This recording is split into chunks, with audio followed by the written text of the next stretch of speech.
Alford Tire and Service Center in Callaway can solve. With our friendly staff and trusted mechanics, we here at Alford offer a wide variety of services to keep you on the road and driving, which comes back with our nationwide warranty and easy financing options. Located in beautiful Callaway on Tyndall Parkway, we do it all at Alford Tire and Service Center.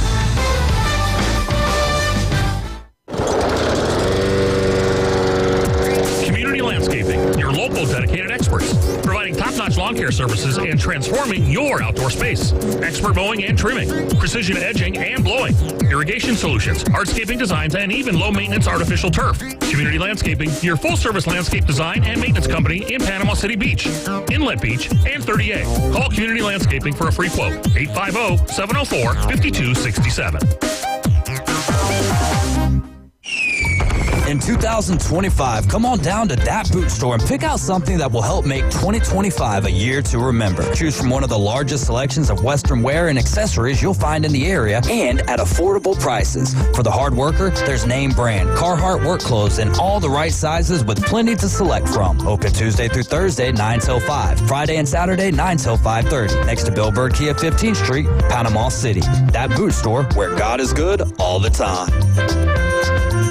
Major Smokehouse is in a new location. Highway 77 North on the right just before you get to the Bailey Bridge in Lynn Haven. Same great local old school smoked meats like no other. Homemade side dishes and Brunswick stew that's out of this world. For carry-out catering and a family atmosphere for dining in. It's Major Smokehouse. Highway 77 North on the right before the Bailey Bridge in Lynn Haven. Open 10:30 a.m. to 8 p.m. Monday through Saturday. Closed Sunday. Major Smokehouse. Not completing high school is more of a social thing than it was an academic thing. Even though all these years have passed, I still had that longing to have my diploma. At age 30, Carissa finished her high school diploma. If you're even considering getting your high school diploma, you can do it. No one gets a diploma alone. If you're thinking of finishing your high school diploma, you have help. Find free adult education classes near you at finishyourdiploma.org. That's finishyourdiploma.org. Brought to you by the Dollar General Literacy Foundation and the Ad Council. WPLQ Port St. Joe, WGSX Lynn Haven. Powered by Panama City Toyota. ESPN Northwest Florida. The Afternoon Underdogs are on the air. Live and local. Weekdays from 4 till 6. This thing is going to be a financial and cultural disaster. The Afternoon Underdogs. Whopper, whopper, whopper, whopper. The Afternoon Underdogs are on the air. ESPN Northwest Florida.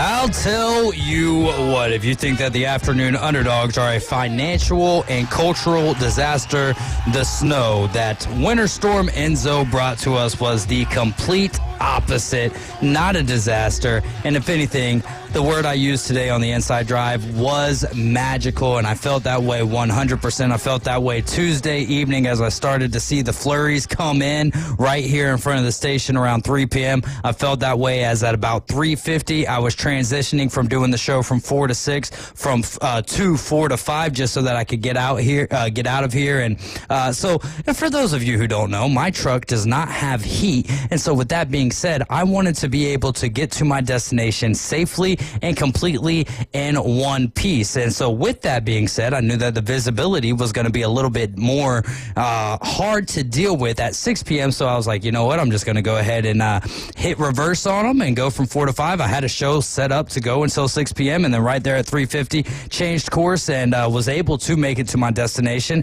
And without having heat, the snow was falling. It was a very difficult process to see outside of my windshield, but I had the windshield wiper fluid going, and so that was able to help me a little bit. But we made it. We're here. I want to give a couple of thank yous, a large amount of thank yous, first and foremost to our first responders, our law enforcement officers, EMS, paramedics, firefighters, all of those who worked so hard and so diligently to make sure that there were no fatalities to happen during this snowstorm, that there were no major accidents. I mean, that's wild, right? A lot of people actually listened to the to the response that Bay County Sheriff's Office, Panama City Police Department, all of these law enforcement officers and agencies were saying, please stay off the roads, because with snow, right, it's a little bit easier to drive in snow. Once that snow starts turning into, it starts getting ran over by a bunch of cars, it turns into ice, let alone black ice. That's something you really don't want to deal with. But they did, I was going to say I had nothing to do with it. They did such a great job of minimalizing the threats that could have been and dealing with something that we don't deal with but every 30 or plus years, you know? And so I'm proud of Panama City and the surrounding areas for what we were able to accomplish. At the same time, what this snow was able to accomplish for us, because I think there was a lot of families. This was a break from reality. A short break, but still a break from reality where it was still reality, and a lot of people were able to come together. Hey, there could be kids in the same neighborhood that might have been at odds, but when it came to this snow, they might have been playing in the same snow together in a snowball fight or building a snowman or whatever, and I felt the magic. I woke up the next day feeling like I was on vacation. I'm sure many of you thought that if you've seen snow in another part of the country, and normally you're on vacation when you're seeing that, I'm sure that when you woke up on Wednesday morning and you're looking outside and you're thinking, this can't be real. That's how I can't tell you how many times I thought that to myself. I was going to say my baby brother. It's not my baby brother, but my third brother lives up there in Sunny Hills, and I found out through a Facebook post from his wife that this was the first time that he had ever seen snow. I texted him this morning. I was like, well, actually, in 1998, you were just under a year old, but we did, we had a snow day there.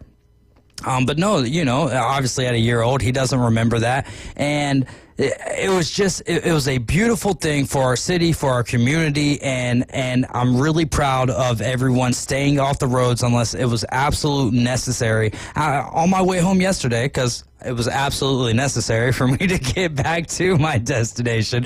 With that being said, there was a truck flipped over right on the west side of the Hathaway Bridge. But that was really it. And outside of that, the roads yesterday weren't too bad. But the problem is what they were seeing was, hey, yes, right now the roads might not be that bad, but tonight they're going to refreeze, and if you think that they're not that bad right now, you're going to wake up in the morning and try to drive on them like how you're driving on them now, and it's just not going to be the same. And we might be facing that tomorrow. We're going to keep you updated on if there's any closures with schools. I know for a fact right now that University Academy is not having school tomorrow, Friday afternoon. I do not know about any of the other schools, so if anyone can enlighten me, 850-215-6290. We want to keep you guys up to date. Here's what I do know, and first, I want to tell you guys, thank you so much for all the comments that y'all sent to ESPN Northwest Florida with your snowman. Now, I made me a little mini snowman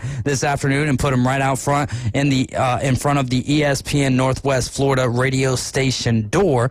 But a lot of great pictures, over 100 comments. That was awesome. Tomorrow at 12:45 on the Inside Drive, we have narrowed it down to about 8 pictures. So if you go to the latest post on ESPN Northwest Florida, that is not the Afternoon Underdogs, and if you vote for the picture that you like the most, that winner is going to win $25, or whoever accumulates the most, not the most snow, but the most likes on their picture is going to get $25 to Major Smokehouse and $25 to not the, but that boot store. We really do appreciate our sponsors here, and we have some good ones, and they have some great stuff to offer you. And that's another thing that I would like to say is here, after we're letting things thaw out, is go support not just our sponsors, but of course our sponsors, but all small businesses here in the area. Yes, you got your Walmarts and all of the big box stores, but go check out. This is a great opportunity for you to find businesses that you didn't even know existed here in Panama City. So with that being said, Caveman Rick, it looks like you have something to say, so I don't want to ramble on too long. What do you got? Oh, no, I was just getting comfortable standing here listening to you talk, man. Everything's good. But, yeah, like you said, man, it's pretty neat seeing the snow. I got 3 grandkids, ages 9, 5, and 3. A couple have seen snow because my son and daughter-in-law fortunate enough to say, hey, we want to have them see snow. So within the last couple of years, they drove destinations where, the children can see snow.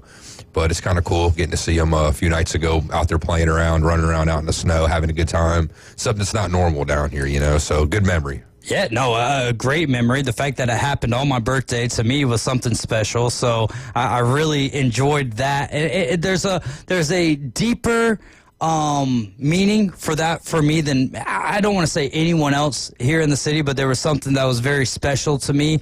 That meant a lot to me, pertaining to my late brother. And so that meant a lot to me, and just to see everyone's happiness was just something that really sent me over the moon. I remember sitting here Tuesday evening and, watching the flurries roll in, and then just looking out that back window while Max is talking and seeing the snow really falling and the flakes becoming bigger. And I'm just like, wow, I can't even imagine how kids who have lived here for their whole life, they might be 9, 10 years old or whatever, and the fact that they're seeing snow for the first time right here in Panama City, how special that was for them and how special it was for the parents to not have to drive a certain amount of miles. And then for Liam Mulvey, right? Ryan's son, he's the host of the Inside Drive right here on ESPN Northwest Florida from 11 a.m. to 1 p.m. Every year on his birthday, he wishes for snow.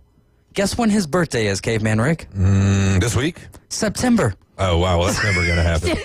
Yeah, but it happened. Yeah. And it made him happy. And to me, that was so daggum awesome. I'm sure there was a lot of kids who, I can't tell you how many times as a kid, me living here in Panama City, and you get those cold snaps and you get we could have snow this week, and it never happens. So that's why I'm so, it's analogous. I mean, I lived up north, right? You got the people that never seen the beach, never seen the ocean before, right?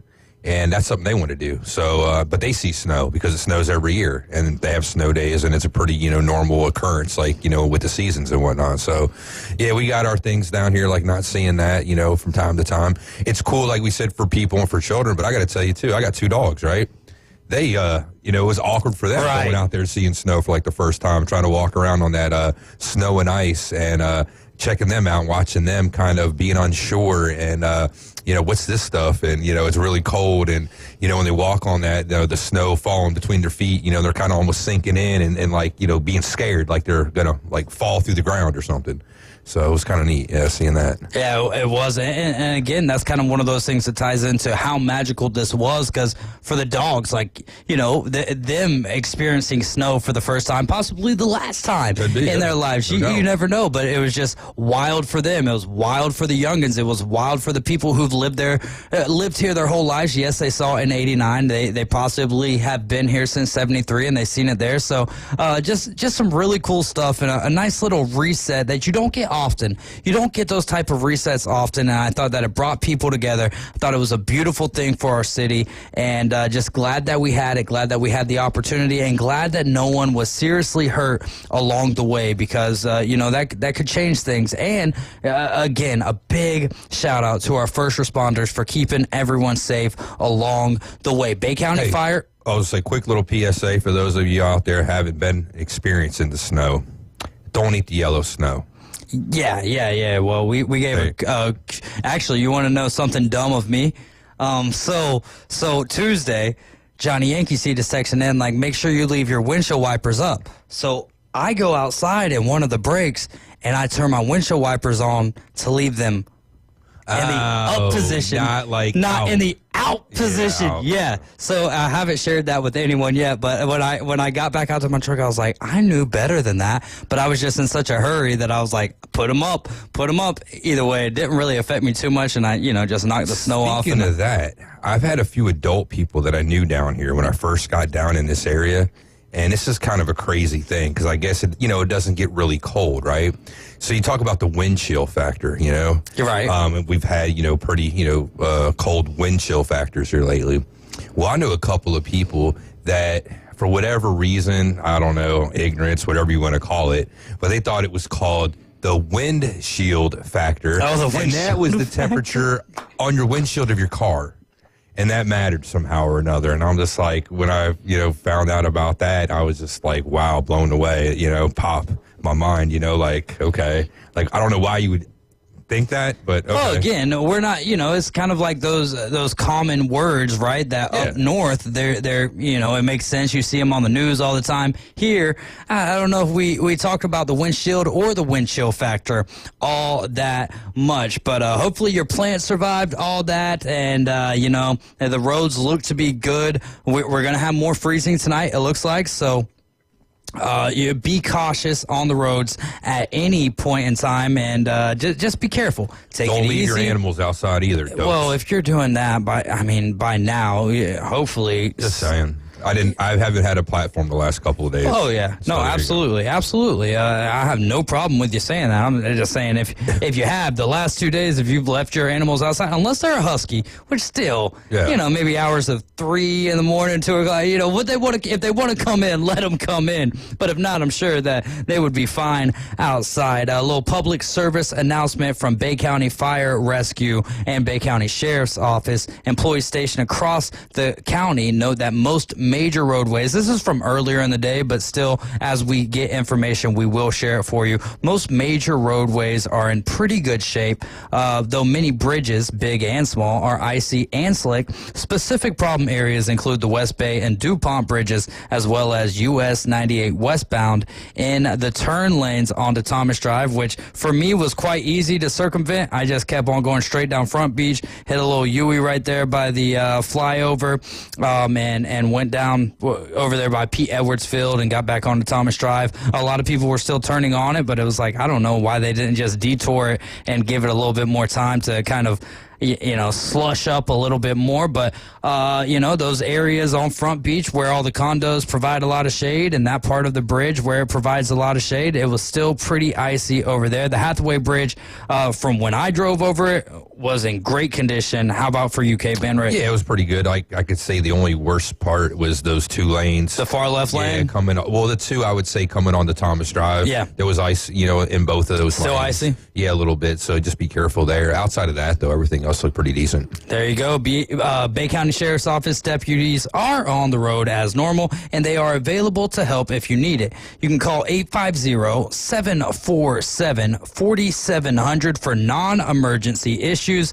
and 911 if you have an emergency. The dispatchers are working hard too, just like they do every day. Tonight on the air, after the Afternoon Underdogs, it's going to be the Portland Trailblazers at the Orlando Magic, and that gives us an opportunity to tell you guys about Holland Hearts, ESPN Northwest Florida, and the Magic Express. You can win 2 passes to watch the Orlando Magic host the Sacramento Kings on Saturday, March 29th. You're going to watch the game from a luxury suite. You're going to get free food during the game. Plus, hotel is included in the ultimate road trip. We're going to be taking a busload of sports fanatics to ride the Holland Hearts ESPN Northwest Florida Magic Express. To enter, all you got to do is open up the ESPN Northwest Florida app and crush the Enter Contest button. If you don't have the ESPN Northwest Florida app, go to your Google Play Store or your Apple Store, type in 104.3 ESPN Northwest Florida, download that thing, and then register, and then hit the Enter Contest button. If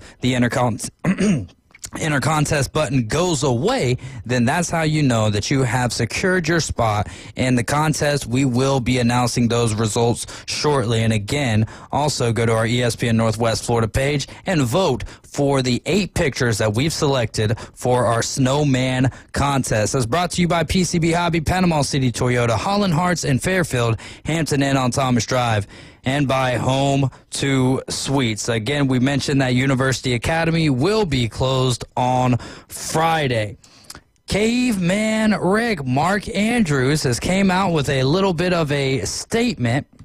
We were listening to Stephen A. Smith kind of give his piece on it today with Dan Orlovsky and with Cam Newton and that beautiful hat that he was wearing that looked like it came straight out of 1936. You're joking, right? Oh, I'm being absolutely facetious. All right, just making sure. Mark Andrews says, "It's impossible to adequately express how I feel. I'm absolutely gutted by what happened on Sunday. I'm devastated for my teammates, my coaches, and the Ravens fans. I pour every ounce of my being into playing at the highest level possible because I love my team and the game of football like nothing else. That is why it's taken me until now to collect my thoughts and address this publicly." Even though the shock and disappointment are unlike anything I felt before, I refuse to let the situation define me. I promise that this adversity will only make me stronger and fuel us as we move forward.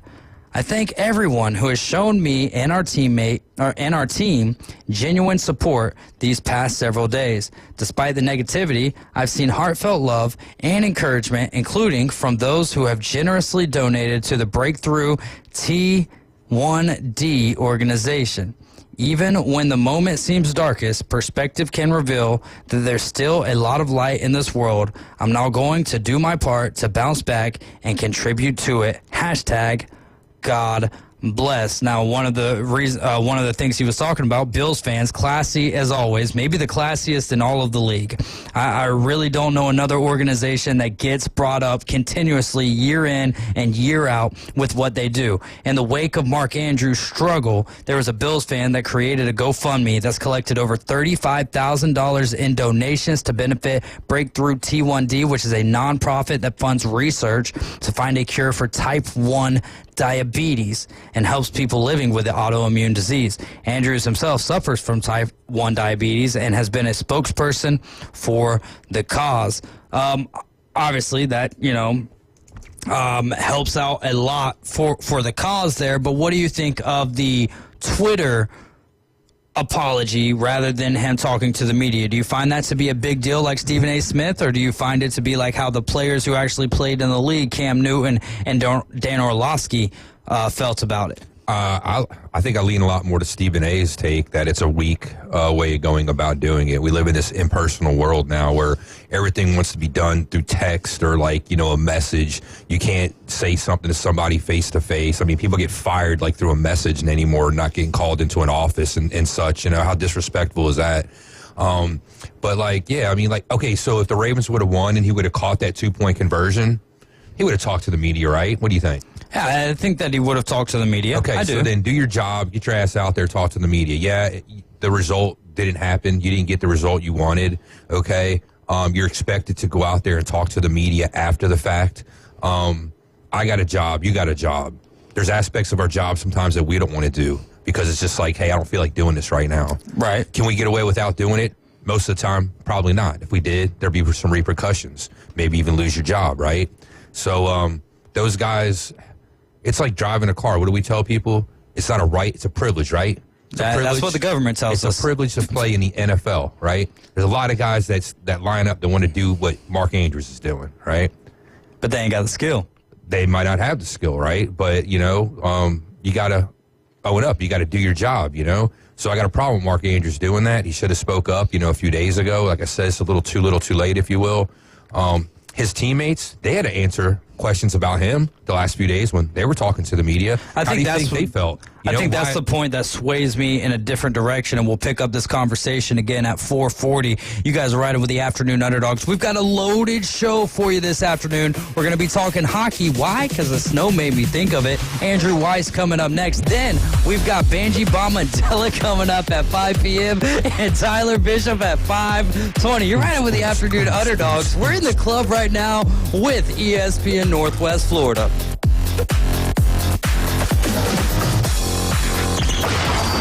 ESPN Northwest Florida, the Paul Feinbaum Show. Hi, Paul. We're actually calling from Starkville, Mississippi. We watch you every single day. All the ladies here, we love you. Love you, Paul! And listen, whenever you come to Stark Vegas, stop by Sport Clips because we do like your look. The next time I'm over there, I am coming by to see the ladies at Sport Clips. Paul Feinbaum, weeknights, 6 to 10 on ESPN Northwest Florida. Good afternoon. This is Joanna on ESPN Northwest Florida with your forecast on this Thursday. Mostly sunshine the remainder of the day with a brisk wind at 8 miles per hour coming out of the north, and look for it to be 44. Tonight there will be clear skies with the temperature reaching 31. Mostly sunny tomorrow with a wind around 6 miles per hour and a high of 49. Saturday will have a high of 52 and sunshine. This weather is brought to you by Earthworks of Northwest Florida. Thank you for tuning into ESPN Northwest Florida. Rely on it. Olivia here, and right now is the right time to put yourself in a brand new Toyota, where you can get 3.99% APR on the stylish and affordable RAV4, plus 90 days until you make your first payment. Get 2.99% on the bold Tacoma, plus 90 days until you make your first payment. Or get 2.99% on the hardworking 2025 Tundra. We've got the perfect Toyota for you, right here at Panama City Toyota. Offer ends February 3rd. For details, visit PanamaCityToyota.com. Community Landscaping, your local dedicated experts, providing top-notch lawn care services and transforming your outdoor space. Expert mowing and trimming, precision edging and blowing, irrigation solutions, hardscaping designs, and even low-maintenance artificial turf. Community Landscaping, your full-service landscape design and maintenance company in Panama City Beach, Inlet Beach, and 30A. Call Community Landscaping for a free quote, 850-704-5267. They're number one in the men's room. I hope this place comes with toilet paper. The Afternoon Underdogs. Oh, geez, this is going to be a photo finish. On ESPN Northwest Florida.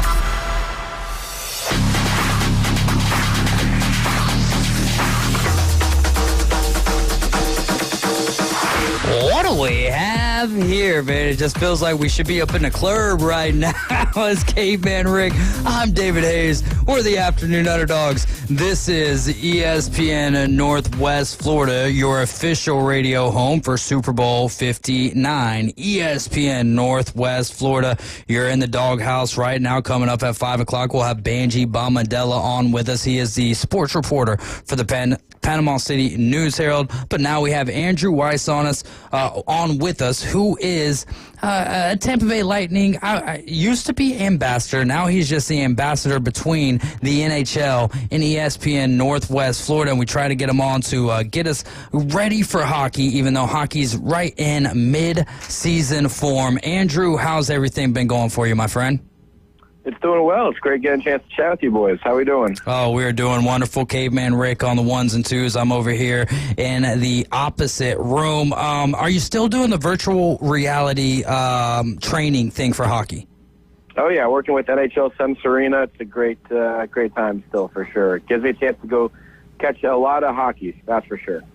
That's really awesome, because the reason why I asked is because the other day one of our hosts on another show, The Inside Drive, Ryan Mulvey, was bringing up how Jaden Daniels wakes up every morning around 4:30, 5 o'clock in the morning and does some virtual training for football and how much that helps him. And I was like, well, I know a guy who does the NHL Sense Arena training application there, and so that's still going strong, and that is for both players and for goalies, right? Yeah, so I mean, we saw that as a company the other day when Jaden Daniels had the story came out, and we were smiling ear to ear, because it's just another example of how training for athletes is changing so much. I mean, we have NHL players who use our product to help their game grow and get better, and it's the case across the board for so many different sports, as everyone looks for what's that one advantage, what's that one thing we can do to get 0.1% better today. And for a lot of athletes, it's like, all right, hey, try this out. Visualization is such an important thing. You're not having to wait until a game to get into a game-like situation where you're scanning with your eyes, you're looking around, you're processing everything. And you can see, I mean, Jaden Daniels went from, before LSU at Arizona State, was a solid prospect, solid quarterback, but nothing that's going to make you go, wow, this guy's going to be, an MVP quality quarterback one day. And then he went to LSU, was a Heisman winner, was an NFL quarterback that's a star right now, leading his team deep in the playoffs. I mean, I don't want to say it's all virtual reality, but hey, every advantage matters, and that's just one of them. Yeah, man, you're so daggum impressive, Andrew. I tell you what, just listening to you talk and the knowledge that you bring to the table across all sports is absolutely impressive. And I'm just kind of bringing that into Plug It just a little bit, because we got a little bit of snow Tuesday evening, and we're still dealing with some ramifications of ice and whatnot. So if anybody wants to get their kid training in the sport of hockey, you can text right now 850-215-6290, and we'll hook you you up with Andrew Weiss, and he'll get the virtual training from NHL Sense Arena over there to you. But Andrew, we brought you on here to talk a little NHL with us. I haven't watched very much hockey this year. I've been keeping up with it. Obviously, the OV record, obviously the Tampa Bay Lightning and their standings. I still haven't watched I haven't watched 2 full games this year. I've only watched 1 full game. I'm gonna start diving back into it. We're right in the midst of the ending of the NFL season and the college football season. So catch me up on Lightning hockey. How have the Tampa Bay Lightning been doing about halfway through the season? Yeah, I mean, the numbers, the underlying numbers have been a lot stronger this year for the Lightning. Their goal differential is one of the best in the league. They have the number 1 offense in the league statistically. And a lot of it, again, is still Nikita Kucherov. It's still Braden Point. Jake Gensel's come in as an off-season signing, probably the belle of the ball for off-season acquisitions, and he's been phenomenal as well. And the big thing for them is they're scoring at even strength as well as on the power play. Last year it was more so heavily reliant on that power play. So they're getting better scoring. The issues have been the same as it was last year, where your depth is really hurting you. And is it significant? No, this team's still going to make the playoffs unless they completely and utterly collapse. They'll still make the playoffs. They still have a very strong team. But the thing that won them the cup back-to-back years and took them to a final for a 3rd year was the fact that if one of their lines has an off night, they have other lines that can step up and carry the load. And they just don't have that anymore. And you have a great top-tier line in Braden Point, Nikita Kucherov, Jake Gensel up top, and a huge step forward from Brandon Hagel and Anthony Cirelli on the second line. They've been really strong to help carry the load a little bit as well, and that can lead you to contender status. But it's that next forward in that top 6, right? They have 5 guys there. That next forward, there's just a big gap, and they've tried a rookie in Connor Geeky. They've tried Nick Paul there. You know, there's been ups and downs with different players in that position, but no one who can really own a top 6 role, even a middle 6 role. And the team needs that kind of balanced scoring to really have success. And on the other end of things, that third defensive pairing with some injuries right now is currently just getting walloped every night. So defensive depth, forward depth, those 2 things need to be addressed before the trade deadline, if not during the trade deadline for the Lightning. But if they can get that sorted and get some depth scoring, some depth defense, this is a team that can be a threat to anyone come playoff time. How has the power play been, Andrew, since losing Steven Stamkos to the Nashville Predators, bringing in Jake Gensel? How's the power play been this year when we're so used to Steven Stamkos being at that left circle, that top circle, and pounding him home on the power play? It's been different. It still had success. It took some time getting acclimated. It still has cold stretches. But when you have Braden Point, Nikita Kucherov, Victor Hedman on the power play, you're going to get good looks one way or another. It's definitely changed. They used to run what we'd call like a 1-3-1 power play. So you have one guy in front of the net. If not on that goal line on the Kucherov side, you have 3 guys in a row, Stamkos on one circle, Point in the middle in the bumper, and then Kucherov on the other circle, and then Hedman at the point. So there's your 1-3-1. And they've had to change that a little bit this year because you don't have a Stamkos. You don't have a right-handed shot to threaten anyone on that side. And you could see it early on in the year, and even still now, a lot of penalty killers are shading towards Kucherov. They know the Lightning want to run the power play through Kucherov. That's been the case in recent years, but if you shaded everyone towards Kucherov, now you're leaving Stamkos wide open, and he's one of the best finishers in the game on the power play, so that you couldn't do that. Now, because you don't have a right-handed shot, the penalty killers can shift towards Kucherov with a little bit more confidence, knowing that if Kucherov does get the puck over, whoever's on that far side, if it's Brandon Hagel, whoever might be in that situation, they've had Hagel there a lot if they do the 1-3-1, he's a left-handed shot, so he's got to catch it, then release it. So penalty killers, they have a little more confidence to be able to shade away because they have that extra second now by them time. So because of that, it's made it a little harder for Kucherov on that side. They've tried Kucherov on Stamkos' side, where Stamkos used to be on that left circle. They've tried him on the right circle.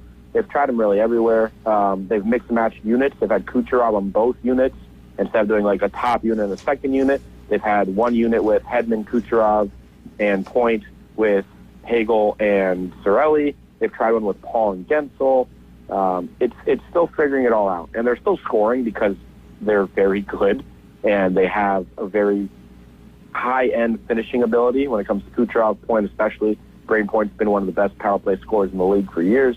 But they are not as efficient maybe as they'd like to be. So I think there's still a step or two they could take forward. But, I mean, when you have those guys, you should be at minimum a top 10 power play unit. Great stuff there. We're talking with Andrew Weiss. He's with NHL Sense Arena. So if you have a youngin' that's playing hockey or interested in getting better at the sport of hockey, just text us your number and we will get you hooked up there with Andrew Weiss. Andrew, last question pertaining to the Tampa Bay Lightning, or as Caveman Rick calls them, the Ning. Do you think that the Lightning will be busy at the trade deadline this year? It breaks my heart hearing Caveman Rick call him the Ning. I don't know. He's a Flyers guy. He's a Flyers guy, so. The best nickname I've heard in so long, Caveman Rick following up with the worst nickname you could come up with, the Lightning and the Ning. Breaks my heart. Luckily, I still love you, Caveman Rick. Trade deadline, back to your original question, they have to. I mean, you got to find a middle six forward and a depth defenseman. Lefty or righty on that defenseman, I think, is a little bit more fluid as an option, just because you have a new guy in J.J. Moser who can play either side. He's left-handed, so you could have a left side of Hedman, McDonough, and Moser, and then run three righties on that right side. But they've run Hedman and Moser together as the top pairing. It's been phenomenal, so wouldn't surprise me to see them bring in a lefty and have Hedman, Moser, McDonough, Chernak, insert left-handed defenseman here, and Darren Radish. I think that, to be honest, is probably your best setup defensively. And then they need a middle six forward. I've seen a lot of people say a bottom six forward. I don't like the phrasing of that, because to me that says some guy who hits people and can be a little bit aggressive on the forecheck. They need a skilled winger in the middle six. They have a lot of guys. They're very top heavy. So, you know, a Kyle Palmieri kind of vibe where it's just, here's a guy who can score, can lift the puck, middle six, like Anthony Duclair was last year for them.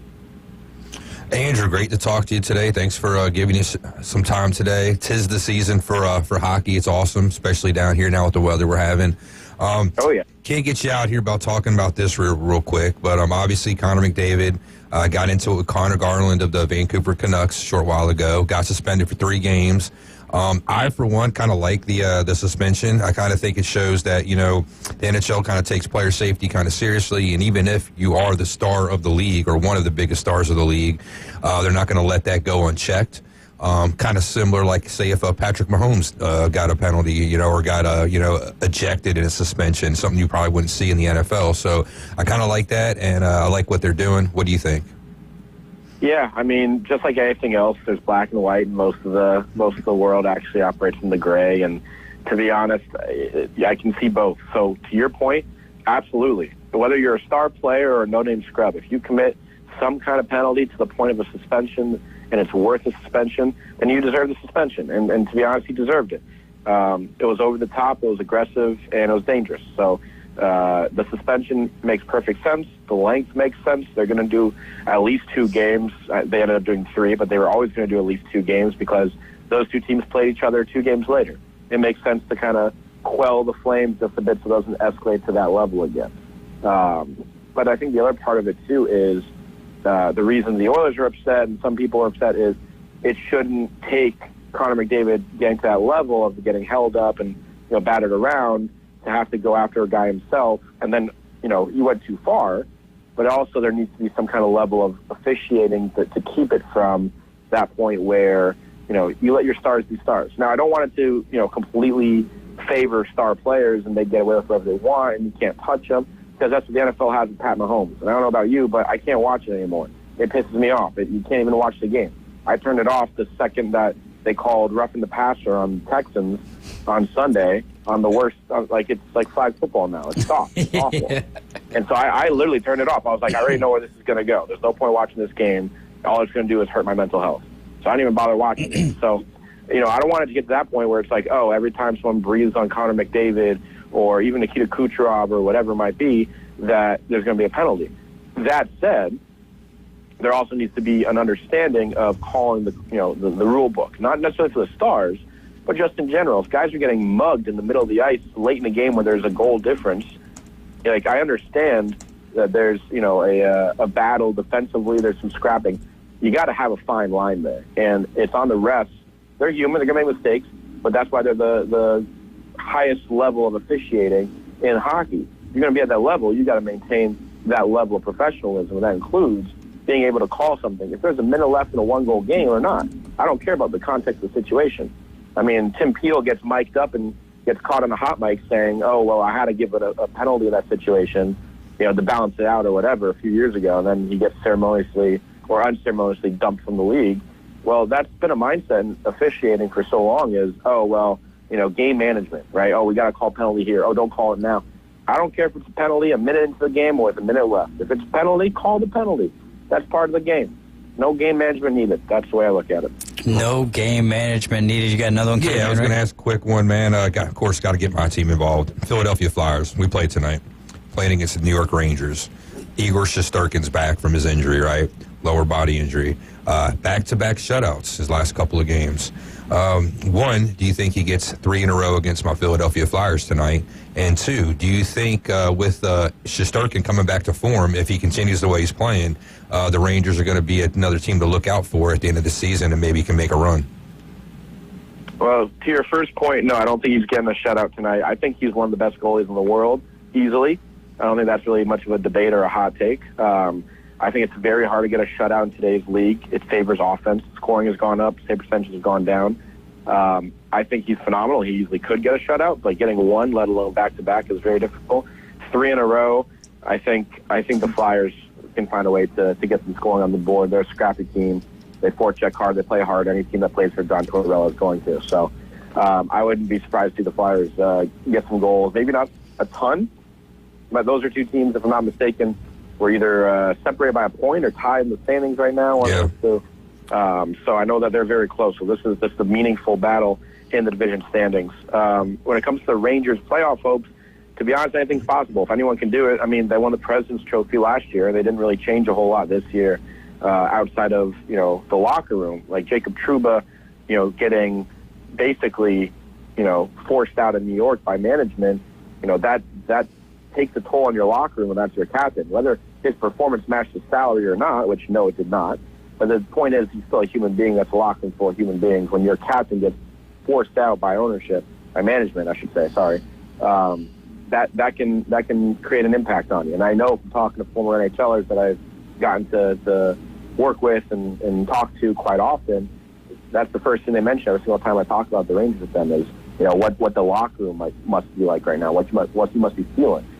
So I think the Rangers have gone over that. They've looked a lot better in recent games. If I'm not mistaken, they're on a pretty good stretch in their last 10 games. They've won quite a bit. So anything's possible. The crazy thing is the fact that this year it seems like every bubble team has taken the step forward of being a better potential playoff team. I know the Lightning have been messing around too much with these losses the last few games to where their stranglehold on a playoff spot's been threatened, but Columbus has been good this year. Montreal and Ottawa have stepped forward as well significantly. I mean, Boston's still in the picture even as they've stumbled. The Rangers are there, like I mentioned, so I'm sure Pittsburgh is around there somewhere. Detroit was on a big winning streak recently after their new coach, Tom McClellan, came in. So, I mean, this is a very packed Eastern Conference battle. If anyone could do it, it's the Rangers with their talent, but it's going to take a very concerted effort over the last half of the season. You're listening to ESPN Northwest Florida. We're chatting with Andrew Weiss, good friend of the show's, right here on the line with us. Andrew, earlier today we had the Washington Capitals lead ice technician. He's actually the lead ice technician for, obviously, the Washington Capitals, but more or less the Prudential Center. Andrew, let me ask you this. This doesn't have anything to do with ice, but it has to do with Ovechkin, 21 goals away from breaking the record of Wayne Gretzky. Do you think that he gets that done this year, or is this a 2-year process after the injuries that he suffered this year? If it wasn't for the injury, it'd be a layup for him to do it this year. Even with the injury, I still think he does it this year. He's just been a phenomenal goal scorer. I've said this before. He's the greatest goal scorer of all time, in my opinion. It's the hardest. I mean, even with save percentages going down, goal scoring going up, this is still one of the lowest scoring eras in hockey. The late 2000s, really was encapsulating of that, and he was still putting up, 50, 60-goal seasons like it was nobody's business. I mean, I'd argue Mike Bossy. Yeah, I was going to say, the only other one that would come to mind for me is Mike Bossy. That's the second one, and I unfortunately never got a chance to watch him play. But those guys are just unreal goal scorers. And Ovechkin, just the consistency. It's the talent, his ability to score, but also just every single season he's putting up 20 goals. He stays healthy. I know he got hurt this year, but, he's only missed, I think I read a stat the other day, 30-something or 40-something games in his entire career. That's stupid. The Russian machine never breaks. Like, this guy just keeps going. So the Capitals, they're very good this year. That's a big part of it, is either they would be very good or very bad. Very bad would mean that they just give him all the opportunities to score goals. Doesn't matter. Very good means he's getting a lot of empty net opportunities. So he's got quite a few empty net goals this year, but he also is still a phenomenal goal scorer. And because of that, he is going to have the opportunities to put pucks on net in high volume, high quality situations. So I could easily see him doing it this year. My guess is sometime in mid-April, you're going to see the record break. There's an interesting little stat or little side note to go with Andrew, with the Ovechkin in the goal scoring. We just seen the Washington Commanders are going to their first NFC Championship game in quite some time. Well, during the span in between the two times that the Commanders are going to the NFC Championship game, Ovechkin scored 828 goals of his goals that he scored in that gap, in that window, in the city of Washington. So that just kind of shows you how long of a drought that's been for the Redskins/Commanders. Yeah, that's honestly pretty impressive and pretty crazy. As a Miami Dolphins fan, I'm hoping for a streak bust of our own coming up, but it's generally impressive what Jaden Daniels in this offseason for the Commanders is what they've done to get into the position they are. Like, credit to them. Well, tell me, who do you got winning the NFC and the AFC Championship to take on each other in the Super Bowl? Who do I want to win? No. Who do you have winning? Commanders-Bills, who I want to win, because that'd be a fun game. Commanders-Bills. Yeah, Commanders-Bills would be fun. Who do I expect to win? It'll be Eagles-Chiefs, just because no one would be happy with that. So that's what's going to happen. Yeah. Not one soul outside of Kansas City or Philadelphia will be like, oh, thank God, it's the Chiefs and Eagles again. The Super Bowl logo is leaning that way again, with the colors being a lot of red with a little bit of green. So it kind of shows you, like, year to year, they're telling you who's going to be in there one way or the other. I think they put red in there every year now just because they have either the Chiefs or the Bills will make it in there. Like, yeah, screw it. Put some red in there. There you go. Andrew, as always, thank you so much for keeping it real with us, keeping us updated on the sport of hockey and everything else that you do. You're a wealth of knowledge, my friend, and we look forward to chatting with you throughout the duration of the NHL season. Yeah, absolutely. I appreciate you guys having me on, as always. Yes, sir. All right, be safe out there, my friend, and we'll chat with you soon. Yeah, stay warm. Andrew Weiss, ladies and gentlemen. Make sure you go give him a follow on Twitter, as he will keep you laughing with the memes that he drops after every single Tampa Bay Lightning game. Great stuff there. I actually have some breaking news for you Atlanta Braves fans, and we will discuss that when we get back, as well as telling you guys about Wrestling Against Cancer 10. Keep it locked in here to ESPN Northwest Florida. We are the Afternoon Underdogs. ESPN Northwest Florida presents Wrestling Against Cancer 10. Proceeds to help Ryan Holland. Stars to appear Mike Steele, Donnie B, AJ Stokes, Kelly Mann, and exciting women's wrestling with T. Gaines, J.C. Black, and more. Wrestling Against Cancer 10. Saturday, February 8th at Bay Haven Charter Academy in Panama City. Tickets available at the door. More info at ESPNPC.com. Good afternoon. This is Joanna on ESPN Northwest Florida with your forecast on this Thursday. Mostly sunshine the remainder of the day with a brisk wind at 8 miles per hour coming out of the north, and look for it to be 44. Tonight there will be clear skies with the temperature reaching 31. Mostly sunny tomorrow with a wind around 6 miles per hour and a high of 49. Saturday will have a high of 52 and sunshine. This weather is brought to you by Earthworks of Northwest Florida. Thank you for tuning into ESPN Northwest Florida. Rely on it. Olivia here, and right now is the right time to put yourself in a brand new Toyota, where you can get 3.99% APR on the stylish and affordable RAV4, plus 90 days until you make your first payment. Get 2.99% on the bold Tacoma, plus 90 days until you make your first payment. Or get 2.99% on the hardworking 2025 Tundra. We've got the perfect Toyota for you, right here at Panama City Toyota. Offer ends February 3rd. For details, visit PanamaCityToyota.com. Love is in the air at Tracy's Fine Jewelry, and do we have a sweetheart of a deal for you? All diamond heart jewelry is on sale for 25% off. All color gemstone jewelry is 60% off at Tracy's Fine Jewelry. We also have a large selection of gold, silver, and estate jewelry that is sure to melt her heart. Folks have trusted us for 50 years to make their Valentine's sparkle. This year, make it sparkle even more with a sweetheart of a deal from Tracy's Fine Jewelry. Pound the like and crush the subscribe. Follow us on social media for the latest sports news, scores, and updates. Keeping you in the game. Now back to the Afternoon Underdogs, ESPN Northwest Florida.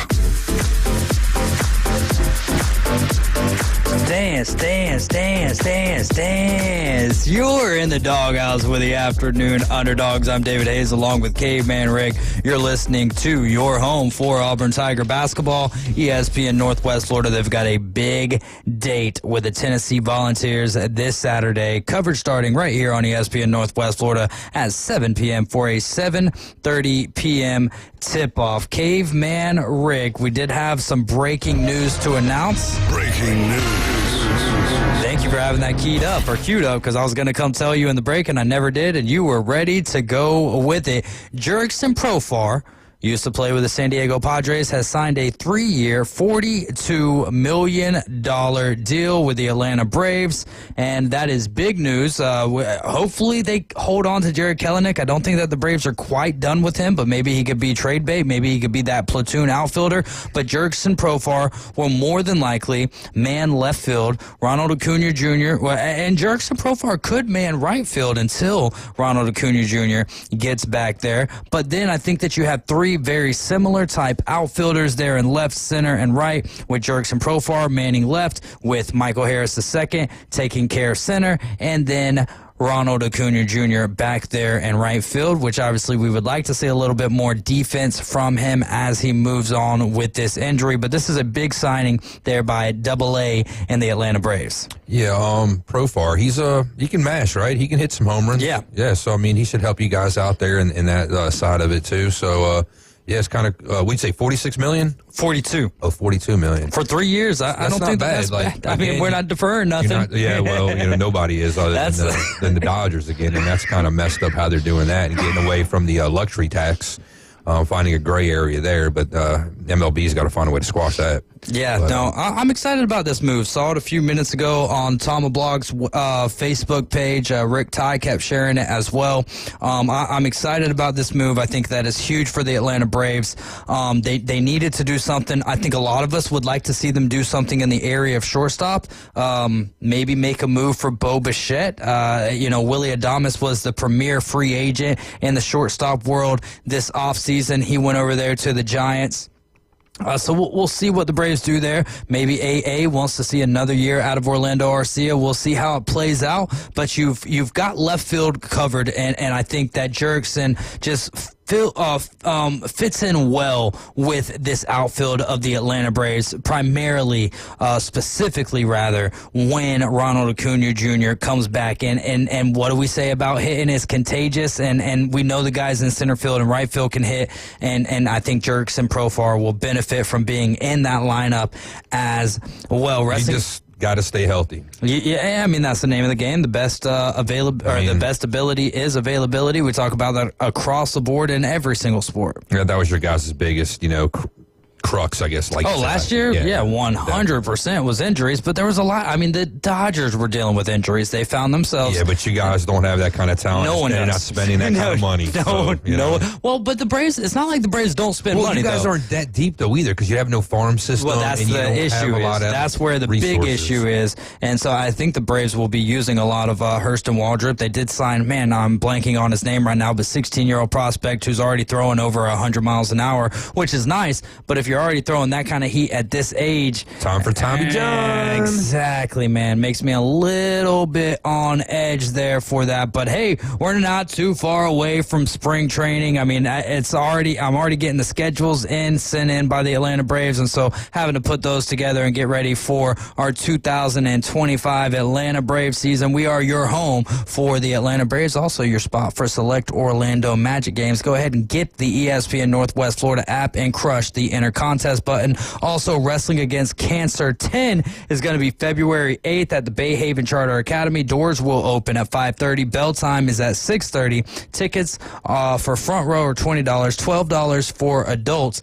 $8 to get in if your age is 6 through 17, and 5 and under get in for free. All proceeds go to benefit my cousin, Ryan Holland, and his medical expenses. And boy, let me tell you, they are not cheap. Jack Patterson will be in the building. I know Tony Super will be in the building tomorrow afternoon, and they have another wrestler coming in with them. They'll be in with us tomorrow from 5:20 to 6 p.m. So all my wrestling fans, y'all chime in with us tomorrow, and let's chop up some wrestling and Wrestling Against Cancer 10.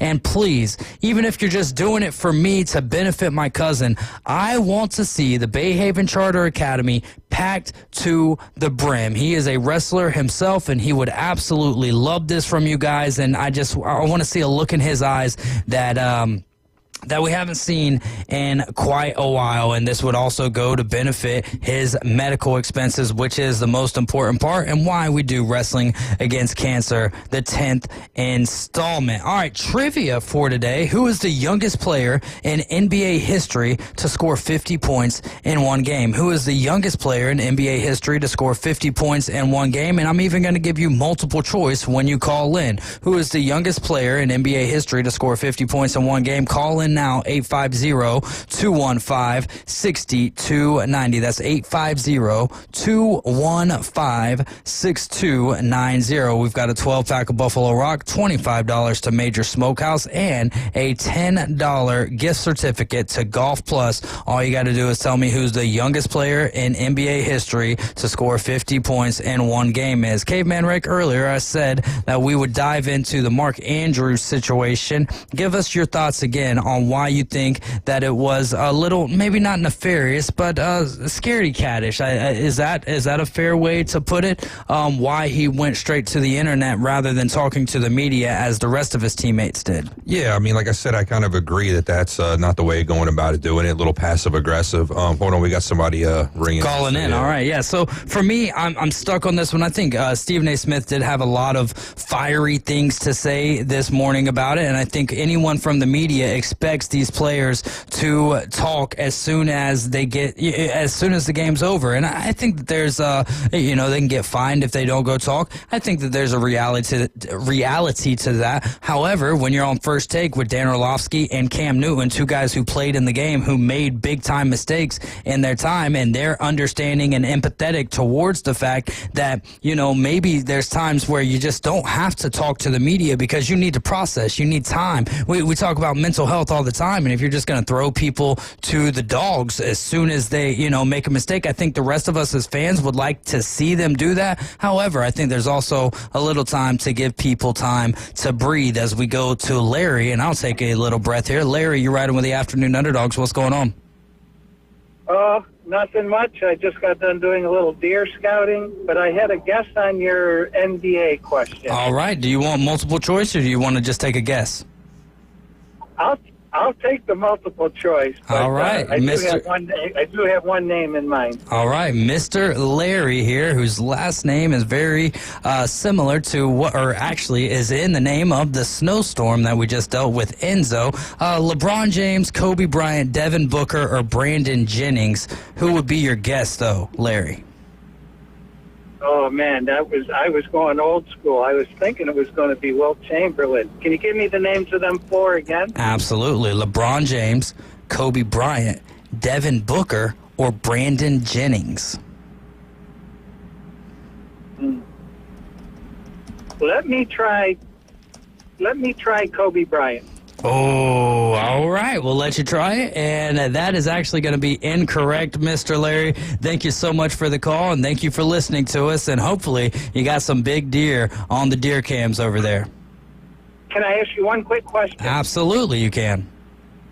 I think I used to work with Ryan Holland at Berg Pipe, and Yes. he was a wonderful young gentleman, and so I think I'm going to try to get tickets and go to that. Can you give that date one more time? Yes, it's February 8th. Now, I'm not sure if my cousin Ryan, he also had a brother, Matt Holland. Matt Holland definitely worked at Berg Pipe. I'm not saying that Ryan didn't work at Berg Pipe, but you might be thinking of Matt Holland, which is his brother. Well, and that could be, but I've never been to a wrestling match anyhow, and but if it was Ryan, I wanted to support him. Absolutely. I'll try to find out. I'll try to find out more, but thank you very much. Well, I got time for you. What would you like to know? February 8th is when it's going to be.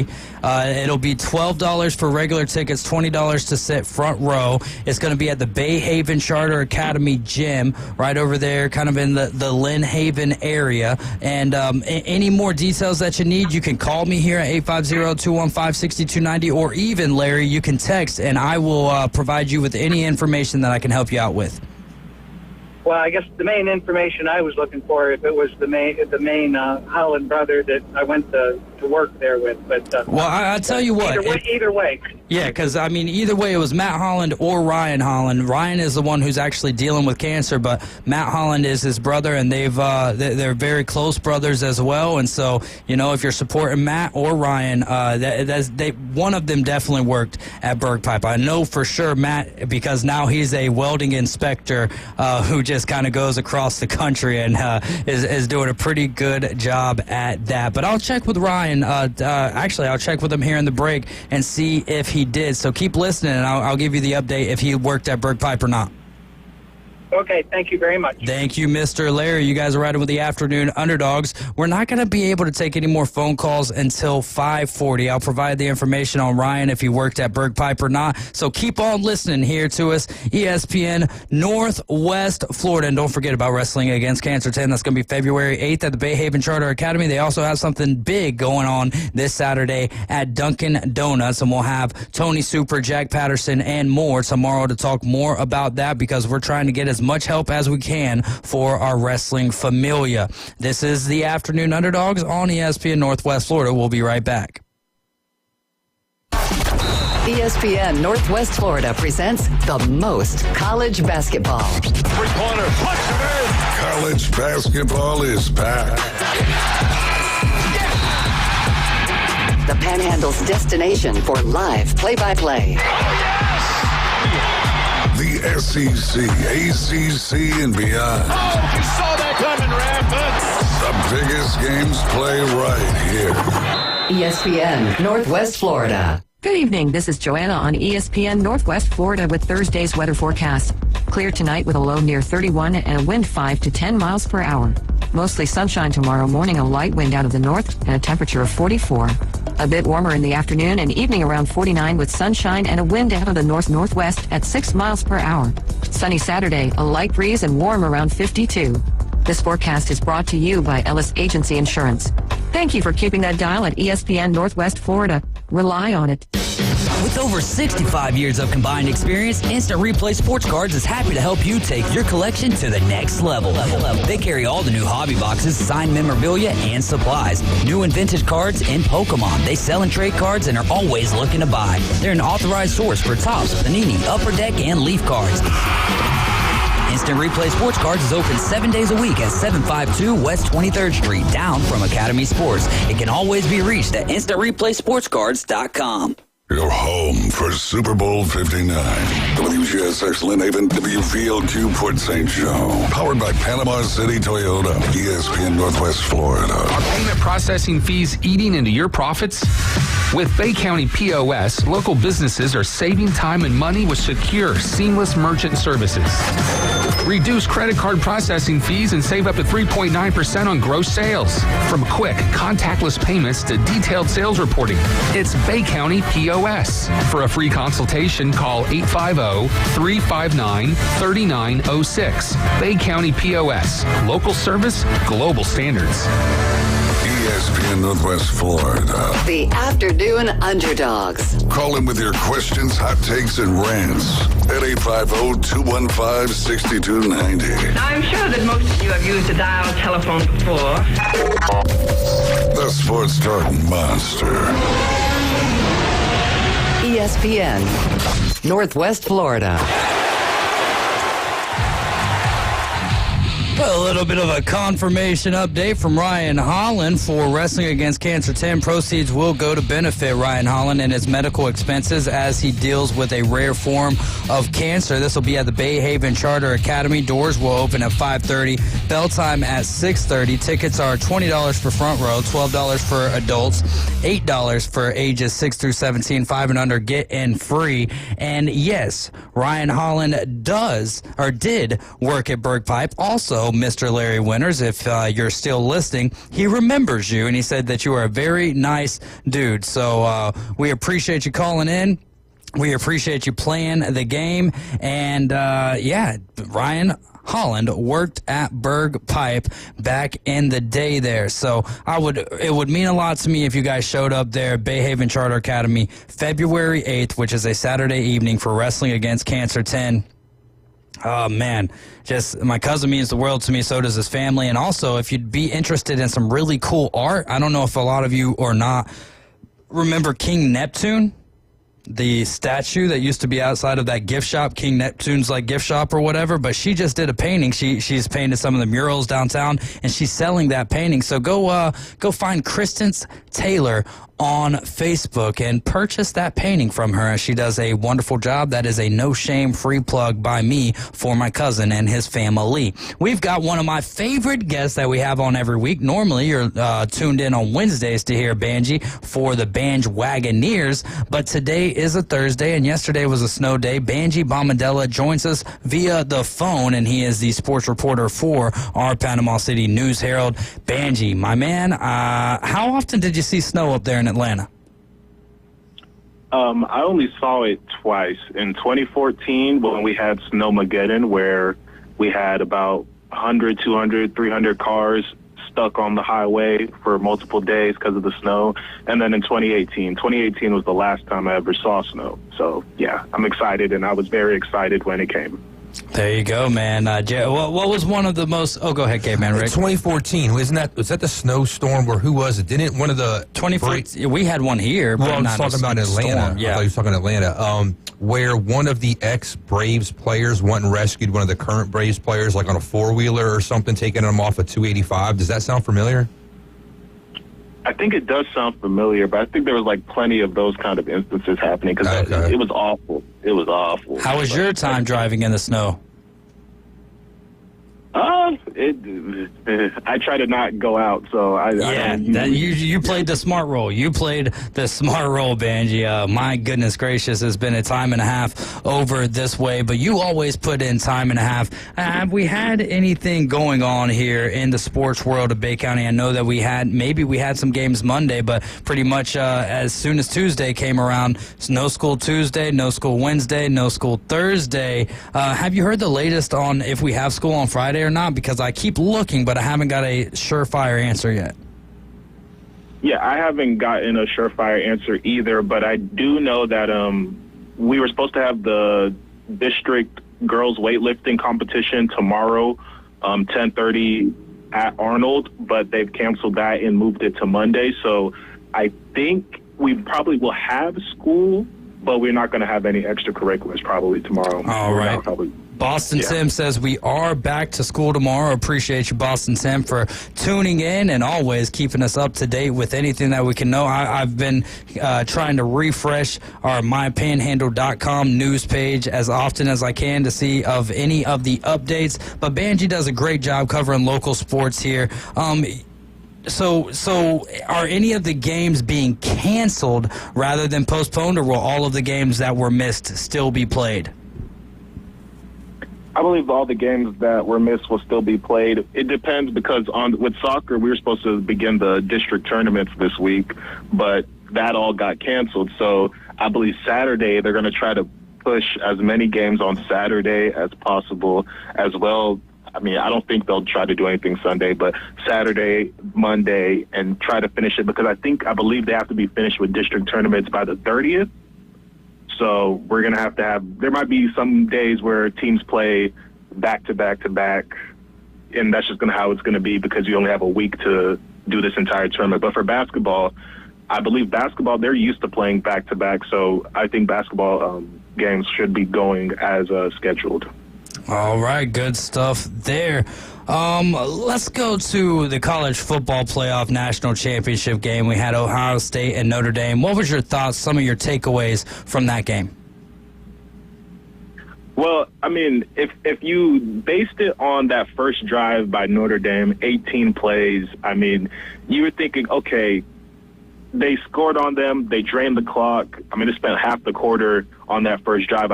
In my mind, I was thinking, can they do this over 4 quarters? And I was just thinking, no, they can't, and they couldn't. And, I mean, hats off to them, though, for even clawing back. The fact that they clawed back. Yeah, and their receiver, number 1, his last name is difficult, but he's an animal. Yeah, he's an animal.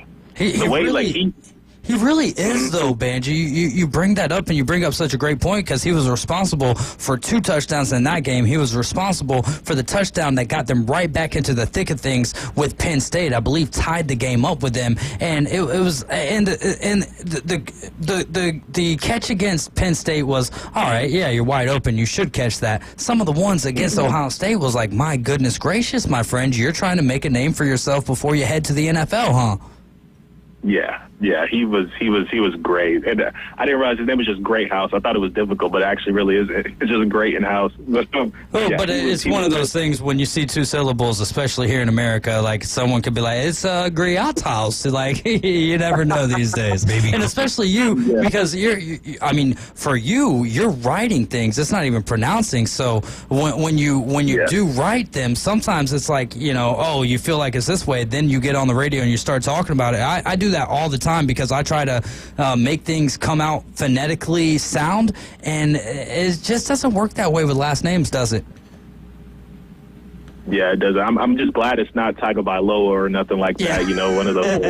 You could pronounce it Great Hoose. There was a hockey player that played for the Montreal Canadiens named Vincent Damphoose. So you never know. And there you go. Well, Banji, do you think Ohio State has a good opportunity to repeat next year with all the wealth of riches that they have? And would you say that the reason they won the national championship was due to the amount of money that they spent in their name, image, and likeness deals last year? Do you think they bought that championship? I actually think they actually had the favor of it being a 12-team playoff because I don't think they would have gotten in if it was still a 14 playoff, right? They would not have. They would not have. Exactly right. So I think they got that benefit, but plus also, I mean, Ryan Day, he's lucky. He's lucky he won a national championship because if he didn't, we all know he would have been kicked out of Ohio. So I think, the roster is crazy. I mean, we all see the clip of Ryan Day reacting at that press conference that they got Jeremiah Smith on signing day, and they're going to be set for a little bit, but I don't think it's repeat. I think the other teams are going to be reloaded. With NIL, a lot of guys can just move around, do this and do that. So I think Ohio State will be in the mix. But, I mean, can they beat Michigan first next year? Can they take that next step? It's like, yes, you won a national championship, but it's been, 4 years since they beat Michigan? Yes, it has been a long time. Oh, my goodness. And see, I disagree with you just on one point. I know that everyone thinks that if he didn't win the national championship, he wasn't going to be there. But I don't think that that's the case just because it's so hard to fire your coach this late in the season and then hope that the dominoes fall in your favor. I think that they would have brought him back, and had he lost to Michigan one more time, then yeah, he's done. And this is coming from someone, after he lost to them for the third time in the row, I was like, well, don't they need to make a decision? But you win the national championship, it's almost like your time gets reset a little bit. So, good for Ryan Day, good for the Buckeyes, especially because Will Howard, he was a guy that I wasn't really fond of him. Not that I wasn't fond of him. It's just, you watch him and you're like, what's special about him? Why did Ohio State go out and get this guy? And then he proved why he was so special in this playoff run. Not only do they beat Tennessee and take care of business against them, and then they take on the number one team in the land, Oregon, and make them look silly. And then they take care of business against Texas, the number 2 team in the SEC, if you will. And there was really no resistance throughout the college football playoff outside of a quarter or so in the semifinal game against Texas, and then the third quarter against Notre Dame, and the first drive and the third quarter against Notre Dame. Yeah, I'd say they a lot of people are trying to think, oh, was this the most impressive title run? I'd say no, because Tennessee, I knew they were going to be Tennessee. At Tennessee, they were kind of just in there, but I didn't think they were the top 12 team in the country. I didn't think that. But also, then they faced Oregon, and Oregon, man, even though they're not in the Pac-12, they're still a Pac-12 team at heart, and we know how those teams do in the playoffs, besides that one Oregon team with Mariota back in the day. But, yeah, I think them taking down Texas, once again, with my UGA hat on, Georgia beat Texas twice. So it's like in the regular season. So I'm just like, it's an impressive win. They won a national championship, but was this an all-timer run to a natty? I don't think so. Well, I think that it has to be considered to an extent, and the reason why is they've played more games than anyone else did outside of playing a conference championship. I think that the teams that they beat big branded teams along the way. And a lot of people were picking Tennessee in that game. And then my other reason is, man, when it comes to, did they have the best quarterback when you talk about the teams who had the best teams of all time? No, but they did have when we sit up here and we talk about best college football teams of all time, and you go to 2001 Miami Hurricanes and you go to Frank Gore, right? Okay, beautiful. All right, you go to 2019 LSU, right? All right, Clyde Edwards-Helaire. No, we think about that team because of a few reasons, but the two main reasons are Jamar Chase and Joe Burrow.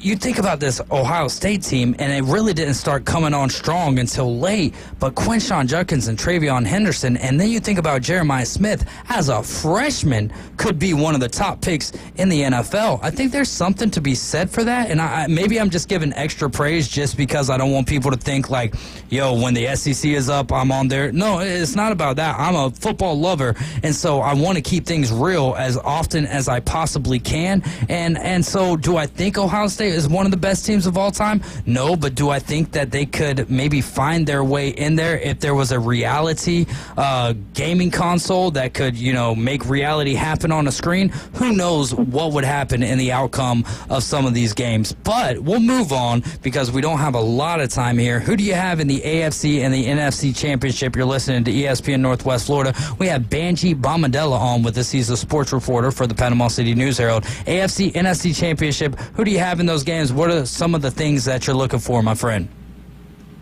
Well, I'm looking in the AFC one. I'm definitely looking on how the refs are going to call this one. Because it's been a long time. It's been a time where we've been thinking, do the refs cheat for the Chiefs? Is there something going on here? So I'm very much looking forward to the referee. It's weird to say in a football game I'm looking forward to the refereeing, but I am. So honestly, I can't root against the Chiefs because they might get the game called for them. So I'm going to root for the Chiefs. I think they just have the better defense and the better team overall. They might not have. It's one of those times where both quarterbacks, they don't have that big name receiver like they would usually have. Yes, Mahomes has Kelsey, but this is an aged Kelsey. This is an old man Kelsey. Kelsey looks slow and old, but he still does his thing. But yeah, I think I'm going with the Chiefs. I think the Chiefs will get it done. And then, well, if we'll go to the NFC Championship here in a second, just because you brought up the referees. The AFC Championship referee is going to be Cleet Blakeman. He's considered one of the best officials in the NFL, but he's also called the most. Him and his crew have called the most penalties here in 2025 at a number of 15.8 per game. So I do think that we will see a lot of penalty flags. Okay, man, Rick. That probably means you won't see any penalty flags in this one if they got the one that's the group that throws the most. I mean, you know what I'm saying? Like, it would just the last time that he called a Chiefs game, sorry to interrupt you here, but the last time that he called a Chiefs game was Christmas 2023 when the Raiders pulled off a shocking 20-14 win over the Chiefs. So the last time he called a Chiefs game, the Chiefs lost. I like it. All right. There you go. Good, I mean, that's good mojo, man. Good juju. He was also the referee for two of the wildest losses of Mahomes' career. The 54-51 loss to the Rams. You remember that game? I believe it was a Monday Night Football game. Yeah. And then later on during the postseason that year, he was the ref for the New England Patriots 37-31 overtime over the Chiefs in the AFC title game. So, hey, Mahomes has only lost 26 games in his career. And Blakeman has been the referee for 6 of those losses. So there is something to kind of monitor right there. And then on the NFC side of things, what do you got? As Sean Hockley is going to be the referee for that game. Oof. I feel like it'll be really down and determined by can the Commanders stop Saquon. I think it's as simple as that, because we saw last week, we saw the Rams could not snow, they couldn't stop them. So it's one of those, and I find it funny how Saquon decided to score on that run where he could have slid down and drained some more clock, but he decided to score. Not saying anything for prize picks or nothing, but I'm just saying, like, it's funny how he decides to score when he wants to. But, yeah, I think it'll be decided if the Commanders can stop Saquon and Jaden Daniels, all he has to do is play as he's been playing. He's been playing as good as a rookie quarterback as we probably ever seen, but I just don't know if they can stop the Eagles' offense. I feel like it's going to be one of those where it could be a shootout, but I think the Eagles just have more in their arsenal, and they'll get the win over Washington. Even if Hurts is hurt? They don't. Give it to Saquon 40 times. Hey, there you go. That's what the Ravens should have done against the Bills, though. It's not Saquon. It's the offensive line that's given Saquon the ability to do all that. No doubt, but Saquon was a special talent with a bad offensive line. You put him behind a good offensive line. That's why he got hurt a bunch. He's historic. Right, exactly. He's historic. I think that's a great way to put it. Not even playing the 18th or 17th game of the season. Trust me, I'm an Eagle fan, but I'm just trying to give credit where credit's due. You got to give credit, the O-line doesn't ever get enough love. The big uglies get good Christmas presents from the people who are protecting their presents, right? Like, there's no doubt about that. The big uglies need a lot of love. I've got one NBA question I want to ask you, but before that, we've got a comment from Brent. He says, okay, Ohio State threw the game against Michigan because they didn't want to play in the conference championship and add another game in the end. It all worked out as a spectacular business decision. Do you think that is there truth to that in your opinion, Banji? Do you think that there is truth that Ryan Day and the Ohio State Buckeyes threw a game, tanked a game, if you will, because what's the point in playing in the Big Ten championship? I'd say an easy rebuttal to that is show me the video of the flag planting after the game. Yeah. Does that look like they threw it? Because Jack Sawyer looked like he was ready to fight the entire state of Michigan. So I don't think anything was thrown. I think they were legitimately upset. So befuddled. They were befuddled, and then Michigan went on to befuddle Alabama in the ReliaQuest Bowl. Like, that's just facts. Michigan and Sharon Moore turned up at the end of the season. They didn't look great throughout the season, but hey, it was Sharon Moore's first year. And I agree with you, Banji. I don't think that Ohio State threw that. And what's the point in not playing in the Big Ten championship game? I think that the Michigan loss fueled fueled them to the fire that became the national championship Ohio State Buckeyes, who not only won the inaugural 12-team college football playoff, but also the inaugural 4-team college football playoff. So when we move to 16, expect Ohio State to be there. My last question for you, Banji. The Jimmy Butler saga that's going on. They suspended him for 7 games earlier in the season, not too long ago. Now they've suspended him for 2 games for missing a flight. Should the Heat just go ahead and get the guy out of the locker room and trade him? Or what do you think is the move for general manager Pat Riley and for Eric Spoelstra, the head coach of the Miami Heat? You have to trade him at this point. And I love Jimmy Butler as a player. That finals run that they had in the bubble where you saw him after he dropped 40 and he was exhausted because he gave it his all. Like, I love Jimmy Butler as a player, but these antics, they got to stop. It's one thing where you can tolerate it, but now it's becoming toxic and it's becoming a problem for the team. So you got to get rid of him. But, I mean, we saw, I think the Suns, they traded for 3 first-round picks, I think yesterday or 2 days ago. So, I mean, I don't know who the Suns would trade over, but I think, he's got to get out of there. Do you think there's any signature to the fact that he was wearing basketball shoes that had the Suns colorway on them? I've watched a couple of Jimmy Butler YouTube videos. Yeah, he's particular in the way he does things. So yeah, there probably was a little hint with that. Facts, and this is why we have Banji Bomandela on. Not only is he covering local sports to a great extent, doing a great job at it, but he also comes on here and talks national sports with us as well. Banji, we look forward to chatting with you next Wednesday, my man. Thank you so much for your time, and we look forward to chatting with you soon. Stay safe out there, my brother. Thank you, man. You too. Hey, I love it, man. Banji is such a great guy.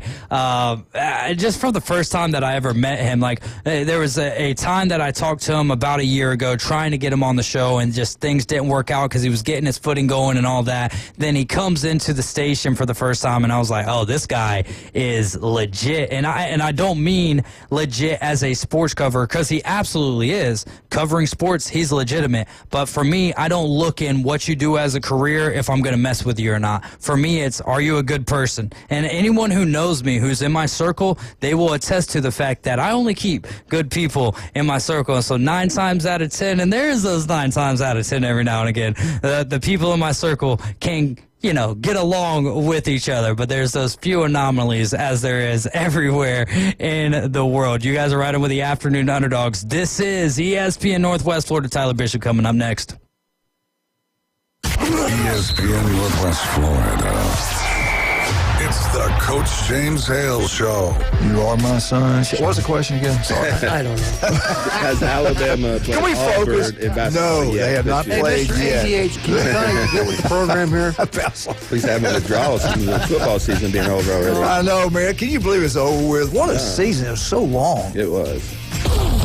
Weekday morning 7 to 9. ESPN Northwest Florida. Good evening. This is Joanna on ESPN Northwest Florida with Thursday's weather forecast.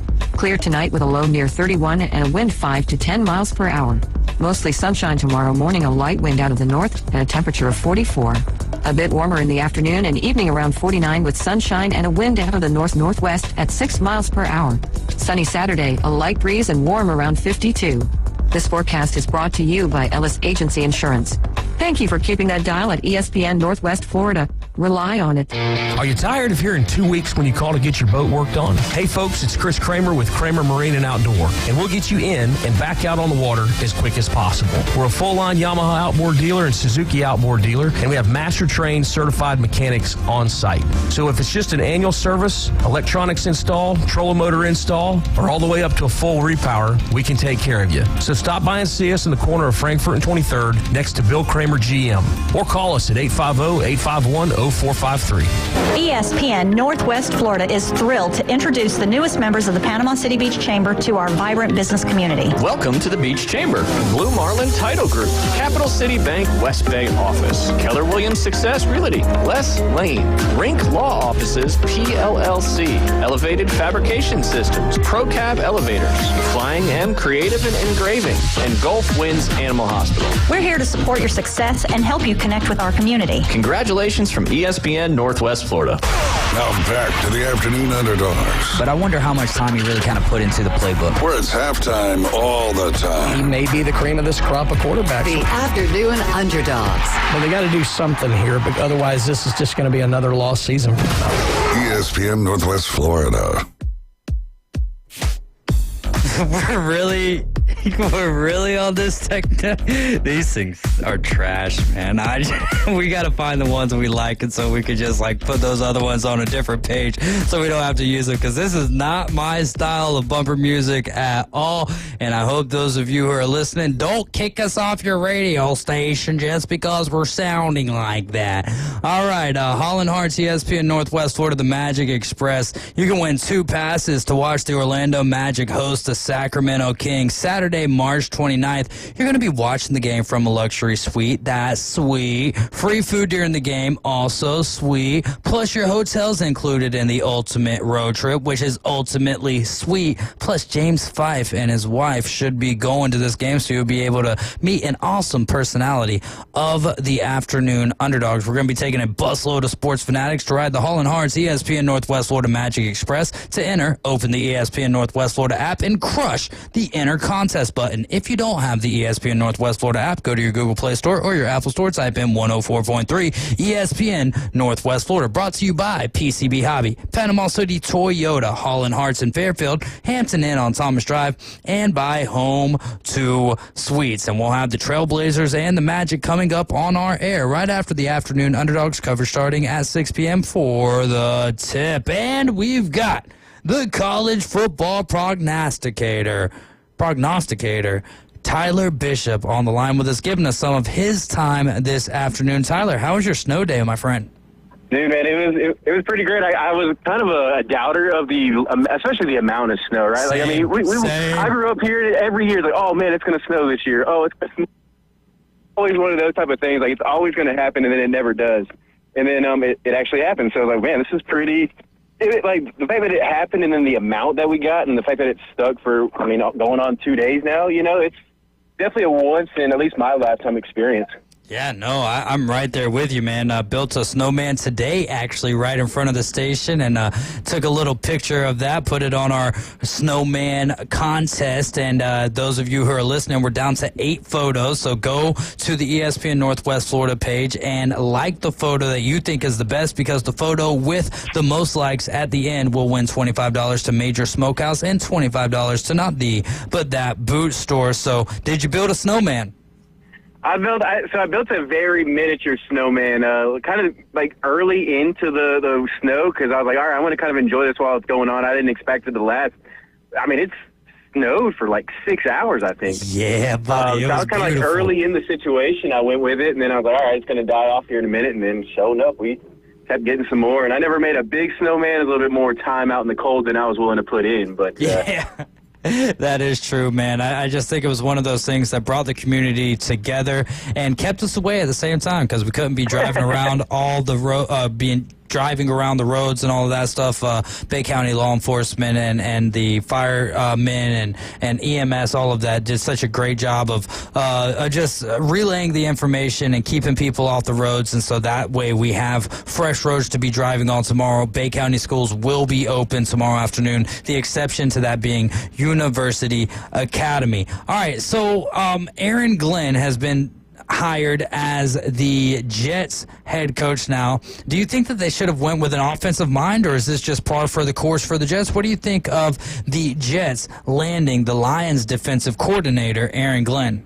Well, it's interesting because we're kind of seeing, this is, I think I saw the fifth now former player to be coaching a team he played for. Yeah, you said shout out to Cleveland Smart on that, huh? Yeah, we kind of talked about that in college a good bit, guy going back to his alma mater. I feel like it's a little bit different vibe in the NFL, but it's just interesting. I don't know if it's a coincidence in a lot of ways. Well, Dan Campbell did that as well. He played for the Lions. It's Dan Campbell, Harbaugh, Aaron Glenn, Vrabel. Yeah, Vrabel, and I guess there's one or two more I'm not thinking of right offhand, but like I don't know if this is a trend or is it just coincidence. We'll find out, but I do believe it puts the Jets at a little bit of a disadvantage. Obviously, they don't have a young quarterback right now to groom and try to turn into the next great guy, but anytime you have a non-play calling or non-offensive minded head coach, it puts you in a small disadvantage just to the extent of, if your quarterback's not truly developed by the time the OC comes in or the OC leaves, because if you have a good OC, he's going to get a job somewhere. How does that do for the quarterback's growth? Like, we've seen it work out well for Josh Allen in Buffalo. McDermott, not an offensive guy, but Brian Daboll was there for long enough, and now Joe Brady's done a pretty dang good job with that offense. In Baltimore with Harbaugh, and they had Greg Roman for a little bit. Now they've got Todd Monken, and it hasn't really stunted Lamar's growth by any means. But then we see the opposite with Andy Reid in Kansas City and how he's been able to bring Patrick Mahomes and that offense along. So it doesn't necessarily mean that Aaron Glenn's not going to fail. But he's just going to have to do extremely well on those hires when he has to make them on the offensive side of the ball, which is true of just about any coach and any coordinator. But I think especially so, when they do draft that quarterback, that guy of the future, and they're trying to build up a hopeful franchise quarterback, which seems like they haven't had since Joe Namath. But that's a whole different conversation we can have on that. Are you saying Aaron Rodgers isn't a franchise quarterback? Well, he's not the quarterback. He's not a long-term franchise quarterback. He's the ghost of Christmas past, if you will. Yeah, not that he's been bad, but he's definitely not. They're not planning on him being there 5 years from now, 3 years from now, a year from now. Who knows? But definitely some interesting dynamics on that. I would say the last time the Jets had a head coach like this, though, with like this kind of fire around him, was like Rex Ryan. And look what they did, though. They went to the AFC Championship 2 years in a row with Mark Sanchez. So this might be a good thing for him. Back to the whole thing about coaches, going back to places where they've played, and it's kind of a trend. And isn't that what the NFL is? A copycat league. This team has some success with this idea or doing this, and then you got 3 or 4 other teams that are going to try to follow suit. Most of the time, they're going to fall flat on their face because there's a reason why certain things work in certain places, and certain things don't work in other places. Start with ownership, being number one. If the ownership doesn't have a clear consensus view of what they want, for the franchise, sometimes that takes a toll on it. And kind of to Rick's point, we're kind of seeing that going on in Jacksonville right now, right? They get turned down by Liam Cohen, and now all of a sudden they fire Trent Baalke, and then now all of a sudden Liam Cohen's back in play. So there you go. And I'm not saying that's a wrong move, but when you're an organization being run like that, firing your GM 3 weeks after the fact, just because a guy turned you down, those are not typically the moves that end up panning out. Not saying it definitely won't, but that's not a great way to run a multi-billion-dollar organization. Well, it felt like that the right move was to get rid of Baalke and hold on to Peterson, but that's obviously not been the case. A lot of Buccaneers fans were extremely excited. One that we both know as a mutual friend, and Barrett Townsend, was really excited when Liam Cohen kind of pulled out of the race, but now he's back in it. Before we dive into that, because I do want to ask you one more question about that. The Lions next year. We saw the Eagles 2 years ago, right? They lose Shane Steichen. They lose, blanking on Jonathan Gannon. They lose him to the Arizona Cardinals. Then they kind of, looked fine for the first 9-10 games of the season, then imploded. Is this something that we see from the Lions? Do we believe that they fill those coordinator spots right back up and don't skip a beat next year? Or is it kind of one of those, do they take it a year next year to find out, what they have to fix and what direction they go? And by that time, could the Lions window be closed? They have a lot of talent. Yeah, no, that's a valid point. Whoever's stepping into those roles on both sides of the ball is obviously having a pretty good roster, right? That offense with Gibbs and Montgomery and Goff and Amon-Ra St. Brown and Laporta and the O-line, the offense is set up for success. I haven't looked a whole lot into it. It's really interesting to see if they go and hire an outside guy or if they just promote from within. Sometimes that works out really well, and sometimes it doesn't. Obviously, big shoes to fill. And and the hard part for them is you're coming off probably the best and worst season in Lions history, just obviously the best regular season of all time, but for them to fall short, not even win a playoff game with the expectations they had coming off that NFC Championship appearance, that 15-2 regular season, and for them just to not win a playoff game, that's tough for the fan base. It's a fan base used to losing, but it's not a fan base probably used to having hope and then having it ripped away from them. So, those guys are going in there, if they're not successful early, how does the fan base feel about it now that they've tasted some of that success? Does Campbell start maybe questioning some of his decisions? I'm not saying he will. He doesn't strike me the kind of guy that will. But, it's a lot of interesting dynamics that all of a sudden the Lions now having expectation and pressure is not a familiar situation for them or their fan base. Yeah, no, great point there. As you're listening to ESPN Northwest Florida, we're chatting with Tyler Bishop. He's our college football prognosticator, but he's also well-versed in all areas of football. Tyler, back to Liam Cohen. Does this feel like he's going to be taking the job there at Jacksonville if he pulled out and the very next day he's back in it? Do you think Balky? By the time that Liam Cohen had pulled out, Balky was not a part of the equation anymore, if I'm not mistaken. I could be wrong on that. I'm not Yeah, no, I'm not 100% sure on the timeline. I want to say it kind of happened after the fact, and I think also what I've heard is the assistant, essentially GM for the Bucs, who was headed to the Raiders. I think his last name's like Spytek. He has allegedly not signed his GM contract with the Raiders. So if he is now in play, maybe Cohen's getting a guy to come along with him. Obviously, that would signify a lot as well. Cohen is an interesting study for me because he came from the Rams and went to Kentucky and had a decent year at Kentucky and got a lot of hype. I never saw it watching Kentucky's offense, but maybe it was kind of more of where Kentucky had been under Stoops and what Cohen took him to. And then he went back to L.A. and coached under McVay for another year, and then went back to Kentucky. And then, it was kind of weird. Like, watching his offense at Kentucky, I wasn't super sold on him being some quarterback guru, some offensive guru, and obviously, he wasn't wanted in L.A. after that 1 year because I don't think he leaves Los Angeles and the Rams for the same job in Kentucky. And then now but then the Bucs have a fantastic year this year. So maybe it was just one of the things he needed a little bit of his own freedom. But I think at this point, for him to be re-entered in the race after withdrawing kind of makes me think it's a done deal. Obviously, nothing's a done deal until it's signed, but it's a very interesting 24 hours if you're a Jags and Bucs fan at this point. All right, well, we have some time before we dive into the AFC and NFC championships. You said you do have enough time at 5:40 to continue on with us to the rest of the show?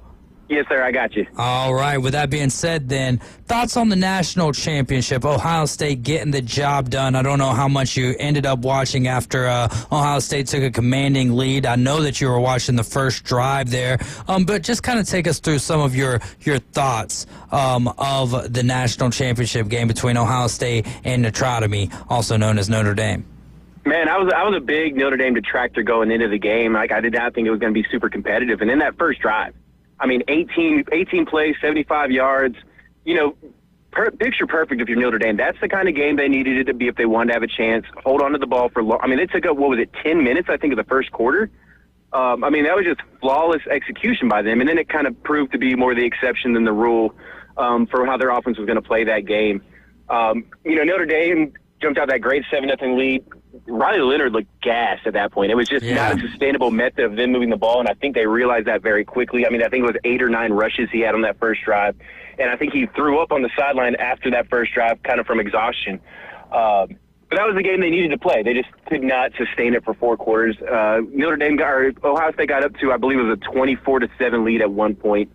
And I think I don't know if Ohio State kind of took their foot off the gas, started celebrating a little early, but you got to give credit to Marcus Freeman. You got to give credit to Riley Leonard, that whole team. They could have easily just waved the white flag. It was pretty obvious that Ohio State had them outmanned in a lot of areas. Jeremiah Smith is just the best wide receiver in college football, and they have him for 2 more years, which is just sick. And they could have easily just been like, you know what, this one's over, guys. It was a great season. We made it. But whatever. But they didn't. They fought tooth and nail, and they made Ohio State fans sweat a little bit. Yeah. And I think, at that point, that was all you could really ask for from a fan perspective. I ended up watching, basically the whole game at that point. I was one drive away from being like, all right, Ohio State's got this one in the bag. And they never quite put that final nail in the coffin, which was a little surprising with the way they had been so dominant in the CFP outside of the Texas game. But they just never, for whatever reason, I don't know, play calling seemed a little suspect at times. Maybe they just got ultra-conservative, assuming Notre Dame was not going to be able to score. Not that they would have been necessarily wrong in that assumption for a while, but it was one of those, there was some disconnect that kept them from kind of putting the dagger in the heart. And, as a result, Notre Dame was able to hang around until, what was it, a minute or so left before they kicked that field goal. Or they converted a first down before they had to kick the field goal and everything else. That third down pass to Jeremiah Smith that really, was the nail in the coffin. But, Yeah, I mean, like I said, but credit to Notre Dame for fighting tooth and nail. That game could have easily ended up like 45 to 10 if they had just given up like it looked like they were going to at one point. Hey, great call, by the way, Tyler, by saying first team to 20 wins, because that's what happened. Yeah, I think granted it wasn't exclusively Notre Dame. I felt kind of the same way about Penn State and even Texas. Like, I did not feel comfortable about any of those three offenses, scoring a lot of points against Notre Dame. And, I mean, none of them, obviously Penn State never got the chance, but they just weren't going to be able to. And Ohio State just had too many weapons that could explode at any one time, even as, they could have gotten – they were a little inconsistent throughout the year, and that's how they ended up with 2 losses and losing to Michigan. But when they were on, man, they were just an explosive offense and hard to stop. There you go. All right, well, you're riding along with the Afternoon Underdogs. Tyler, hang on with us, and then we'll dive into the NFC and the AFC championships. This is ESPN Northwest Florida. We're the Afternoon Underdogs. Keep it locked in. Weather in the Panhandle never stops. Turn to 104.3 ESPN Northwest Florida. This is Joanna with your latest forecast. We're up to the minute weather reports all day long. A chance of thunderstorms and moderate rain. In-depth storm coverage. Hurricane Helene. And breaking weather as it happens. We do have a tropical storm warning. ESPN Northwest Florida. Rely on it. Good evening. This is Joanna on ESPN Northwest Florida with Thursday's weather forecast. Clear tonight with a low near 31 and a wind 5 to 10 miles per hour. Mostly sunshine tomorrow morning, a light wind out of the north, and a temperature of 44. A bit warmer in the afternoon and evening around 49 with sunshine and a wind out of the north-northwest at 6 miles per hour. Sunny Saturday, a light breeze and warm around 52. This forecast is brought to you by Ellis Agency Insurance. Thank you for keeping that dial at ESPN Northwest Florida. Rely on it. Introducing Lucid Stream TV. Get over 2,000 live streaming channels. Catch every game of the season with over 100 sports networks, including ESPN, ESPN Plus, the NFL Network, and Red Zone. Even pay-per-view events. Watch local network channels from most major markets throughout the country. Fox, ABC, CBS, and NBC. It's more than sports. Lucid Stream TV offers premium movie channels like HBO, Cinemax, Stars, 200-plus entertainment and news networks, or watch 10,000 movies on demand, including recent theater releases. Just $42 a month when you use the promo code ESPNNW at checkout. Watch on up to 5 devices at the same time. Perfect for sharing with family and friends. Lucid Stream TV gives you everything you want for less. Cut the cord, not the fun. To score Lucid Stream TV, go to ESPNPC.com and click on the Lucid Stream TV logo. He's so old, he buys his clothes at the same store he buys his groceries. Are you wearing a grocery bag? I talk sports in my underwear. I'm going to wear nothing but a thong and a top hat. Caveman Rick is part of the Afternoon Underdogs on ESPN Northwest Florida. That's a little bit better. All right, we're finding a little bit better bumper music along the way. You're riding with the Afternoon Underdogs. This is ESPN Northwest Florida. We had almost 100 snowman picks to go through, and we narrowed it down to 8, which was not an easy task. Please like the picture of the snowman you think should win. Picture with the most likes wins the gift certificates to not the, but that boot store and Major's Smokehouse. We will announce the winner during the final segment of the Inside Drive tomorrow, which is around 12:45 in the afternoon. I'm a little disappointed that Ryan did not pick my mini snowman as one of the finals. Caveman Rick. Yeah, quick question. Were all the entries of snowmen? Were there any snow women, snow animals, snow anything else? Well, we did have a snow gator on, but it didn't on the Facebook post, right. But it did not make the final. We've got one that looks like it's dressed in Mardi Gras. We've got one that looks like a cheerleader. I'm not entirely sure which school this is that they're representing right here. We have a 7-foot tall snowman, so there's that one. You got one with, it looks to be a Gators helmet. I think that is a Gators helmet on it. You have one that's dressed as a Mosley cheerleader. You have one that just looks like a traditional snowman, which is beautiful. You have another mini snowman that kind of looks a lot like mine with two youngins. That one's by Jesselyn Garza, two youngins surrounding the little mini snowman. And then you've got one that's bottoms up. That is Jared Hill. It's got a beer in its left hand and then a cup in its right hand. So that one looks good to go. 8 pictures, and you guys can go like which one you like the most. We left off talking with our college football prognosticator, normally joining us on Tuesdays, but of course we had our Snowmageddon happening on Tuesday afternoon, so he wasn't able to cross the bridge, but that is Tyler Bishop. Tyler, what do the Commanders need to do to win against the Philadelphia Eagles? Man, it's going to be tough. Obviously, Jaden Daniels having a heck of a rookie season. People are saying it's the best rookie season of all time. I think that may be I'm not saying they're necessarily wrong, but there's always a little bit of recency bias. I feel like that goes into some of these claims. But I think what the biggest thing is they're going to have to win up front. The Eagles have a fantastic defensive line, a fantastic rotation, and then especially Jalen Carter. Obviously, I've watched him for a lot of years now being a Georgia Bulldog, but whenever you can see, the edge rushers are great. The Bosa's, the Watts, the Von Millers, the Khalil Macks, those type of guys are fantastic and great guys to have on a defense. But when you got a guy that can truly change the game from the interior, the Warren Sapps, the Ndamukong Suhs, the Aaron Donalds, and a guy like Jalen Carter who's quickly proven to be one of those kind of guys, man, that's tough because, it's easy to kind of plan to shade away from one side of the line of scrimmage or the other, but when the guy's coming straight at you from the middle, that makes your scheme so much tougher. So I think they're going to have to do a good job of just containing those guys and giving Jaden Daniels a chance to make plays because he's proven time and time again that if you give him the opportunity, he can make those plays. But the Eagles' defense is a little bit different than some of the other teams they've played. Yeah, there you go. Caveman Rick's back there nodding his head because he knows that Eagles defense is a little bit more stingy than some of the other defenses that they've played along the way. And on the flip side of that, how did the Eagles end up winning this game if Jalen Hurts is more hurt than what he's leading on? I know that Caveman Rick earlier said feed the ball to Saquon Barkley 40 times. We saw that with the Baltimore Ravens. They only gave the ball to Derrick Henry 16 times for 86 yards. Well, how do the Eagles win this game if their leader, if their quarterback is not 100% for this game in the NFC Championship? Yeah, I think Saquon's the answer at that point because do you think Jalen Hurts can stand back there if he's more of a pure pocket passer for this game because of his injury? Is he the kind of guy you think that's going to sit back there and pick the defense apart? I'm not saying he can't, but I'm not saying that's his game. That's not something we're accustomed. That's probably something he's not comfortable with doing or something he's not super familiar doing. So I think if you're the Eagles, you want to have some long sustaining drives, keep Jaden Daniels on the field, keep your defense rested, and just control the flow of the game. You're at home. You're going to be playing outside. It's Philadelphia weather. Just play Philadelphia ball. Don't try to do something you're not. Don't try to get too cute with it. I think we've seen that at times this year. Teams, I think Ben Johnson actually got a little cute at times in the game against the Commanders, ironically enough, when he had Jamison Williams throw that pass.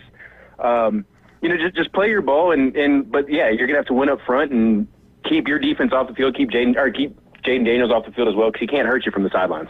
Yeah, that's a great point. I would say, kind of to what you're saying, but stack the box if you want and try to stop Saquon, and then you're just leaving your cornerbacks and safety out on an island one-on-one against a pretty good wide receiving core and tight end, and having A.J. Brown, Devonta Smith, and Dallas Goedert.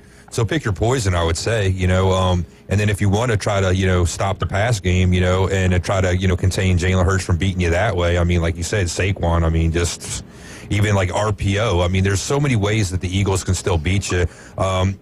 Pick one way to try to stop us, and we got a couple different ways we can attack you to try to, to bounce back. So I like our chances. Plus, you got a rookie going into a hostile environment like Lincoln Financial Field. I like it. Let's not forget, he's been in 2 environments that were not his own during this, playoff run for him against the Tampa Bay Buccaneers over there at Ray J, and then against the Detroit Lions at Ford Field. So we'll have to see about it. Give us your prediction for the score, Tyler Bishop. Oh, I'm going to say we'll go 27-21 Eagles. Like I said, I think Jaden Daniels will have a few plays. but I think the Eagles will just end up being too much. I'm going to say that defensive front caused at least one big turnover that kind of sets up Philadelphia in easy score range. But to Rick's point, I'll stack the box and dare Saquon to beat me, but I'd much rather Jalen Hurts beat me throwing the ball 40 times than giving up big plays to Saquon. I'm not saying Jalen Hurts hasn't proven he can, but I'd make him beat me throwing the ball 35, 40 times a game, especially if the weather gets a little funky. And again, I just don't know if that's Jalen Hurts' game. I think they still win. I think it's, I've got him by almost a touchdown, but it could be interesting if they do force that kind of game plan on Philadelphia. And the Commanders' defensive coordinator said that if you run that ball on a designed run, we're going to treat you like a running back. So it could be a very long day for Jalen Hurts. 27-21 is Tyler Bishop's thoughts. Caveman, we might not have you tomorrow afternoon, so your score prediction for this game. I'll go 30-17 Eagles at home. Oh, 30-17 Philly as well. Let me put a little CR and a TB by these so we can remember them for next week, or try to. More than likely, I'm going to throw this paper away. But Josh Allen, does he get redemption against the Kansas City Chiefs in the AFC Championship? By the way, both of these games will be right here on ESPN Northwest Florida. Man, that's gonna be a fun one. We've seen this game a handful of times now this weekend, and they've been great games every time. But the Bills, as great as they looked to start that game, looked like they're going to run away with it. They still almost, I don't know if choked it away is the right word, because Baltimore is a very good team, but they almost let that one slip away. And what? How? Why? What changes did Baltimore make? What was Buffalo doing in the first half they weren't doing in the second half, or vice versa? And it makes you a little concerned. Going into the Arrowhead and trying to beat Patty Mahomes and the Chiefs and that defense is not an easy thing to do. It doesn't happen a whole lot. They've already played once this season, and that was a fantastic game. I think it ended up being like a 4-point finish, something like that. Highly contested game. But it's going to be a little bit different because they had that one in Buffalo. This one's in Arrowhead. And, man, that's going to be a tough one. That Chiefs defense is going to line up, and I think they're going to kind of man up on the outside. I know they've got Amari Cooper and Keon Coleman and some guys, but I think, hey, if you're going to try to beat us running the ball with Cook and Josh Allen, we're not going to let that happen. If he beats us through the air, then it is what it is. They'll have Trent McDuffie out there. But, man, it's going to be a tough one. I think it's going to be a great game. Maybe a little bit lower scoring than some of the ones of these that we've had in the past. Maybe something closer to like a 23-20, 23-21 type deal. But I think it's going to be just a fantastic game. Yeah, looking forward to it as well. I want to remind you guys about Wrestling Against Cancer 10. That'll be February 8th at Bay Haven Charter Academy. Doors are going to open at 5:30, bell time 6:30. Tickets are $20 for front row seats, $12 for adults, $8 for ages 6 through 17. 5 and under get in free, and all proceeds go to benefit Ryan Holland and his medical expenses as he deals with cancer. So make sure, and this is a special event for not just him, but the wrestling community, as Ryan has always wrestled in these Wrestling Against Cancer events. So I think last year might have been the first year that he didn't, and it was about this time last year when he was finding out that he was battling cancer, which is why he didn't end up wrestling in that. So please help this family out as they deal with this situation, and pack the building, because he would love to see that, and so would Jack Patterson. Back to the Chiefs, Tyler. Mahomes going for the three-peat. Do you think that what do the Chiefs need to do in this situation to get the job done and be able to compete for the three-peat? Man, I think that you got to stop Josh Allen. You can't let him beat you on short yardage plays, running the ball. He's going to make some plays through the air. James Cook's going to make a few plays. But I think you just can't let Josh Allen beat you running the ball. And I think that was one of the key plays, mid-season that really sealed that game. I think it was like a 3rd and 2, 4th and 2, something like that. And Josh Allen took it, I believe, 25, 30 yards. So it was a significant run for a touchdown that kind of ended up being the game clincher for them. And that's what it is. You can't let him beat you running with his legs. That defense, Chris Jones in the middle, Nick Bolton at linebacker, some of those guys are just going to have to contain him. Because like I said, when you're playing the AFC Championship, the other team's got fantastic players. They're going to make plays, right? You can't expect to just completely shut them down. But I think if they can limit how much he hurts them on the ground, I think that'll give him a better chance. And obviously Mahomes, Kelsey has to look like he did last week. He looked a lot younger than he had for the last season and a half, 2 seasons. Looked a little bit like old Kelsey. And they need to find DeAndre Hopkins. I don't know if he had a catch last week. I don't know if any of their wide receivers had a catch. Might have had a week. target, but I don't think he. I think that the Chiefs did that thing where they didn't throw it to the wide receivers. I think Worthy was the only wide receiver with a touch last week, and at least one of those I think was on an end around. So I mean, they don't have the most elite wide receiving core by any means, but I think they got to find a way to get them involved some to at least just keep that defense and those safeties especially honest. Hey, there you go. All right, let's get into our predictions. We'll start with Caveman Rick here. Give your voice a little break, Tyler. Bills, Chiefs, give us your prediction for this game. I think it's going to be a close game. I like the Bills' chances. Let's put it that way. We've talked about it earlier about, maybe some of the breaks the Chiefs get or something, or some of the calls. Typically, that's what happens when, you have like a quote-unquote better team or the team that's won more. They get the breaks, they get the calls. Hopefully that won't happen. We've already talked about the officiating crew and how that might go the other direction. All things being said, he's a little reverse psycho. I mean, if I pick the Chiefs, if I pick the Bills, the Chiefs are going to win, right? Just tell me what your mind is saying now. So right now it's saying don't do that, all right? So I'm going to pick the Chiefs and hope that that's going to end up causing them to lose. But I'm going to say the Chiefs win 28-23. See, Rick will be happy either way because either he'll be right or the Chiefs will lose. So there you go. Yeah, it's there you go. Win-win. Which I'm going to ask you guys what Super Bowl you want compared to what you actually think. So, Tyler, give me your prediction, your mental prediction for this game. I think I said 23-21 a minute or two ago. I'm going to stick with that. I think it's going to be a close, ugly-ish game, and it's going to come down. And I have a bad feeling. I don't want it to come down, but I would not be surprised if somebody is blaming the refs at the end of the game. Just because when you get a tight game like this, it feels like there's always a call that goes one way or the other. And when was the last time the Chiefs haven't had? When was the last time that the Chiefs haven't had some sort of outside controversy dealing with the refs?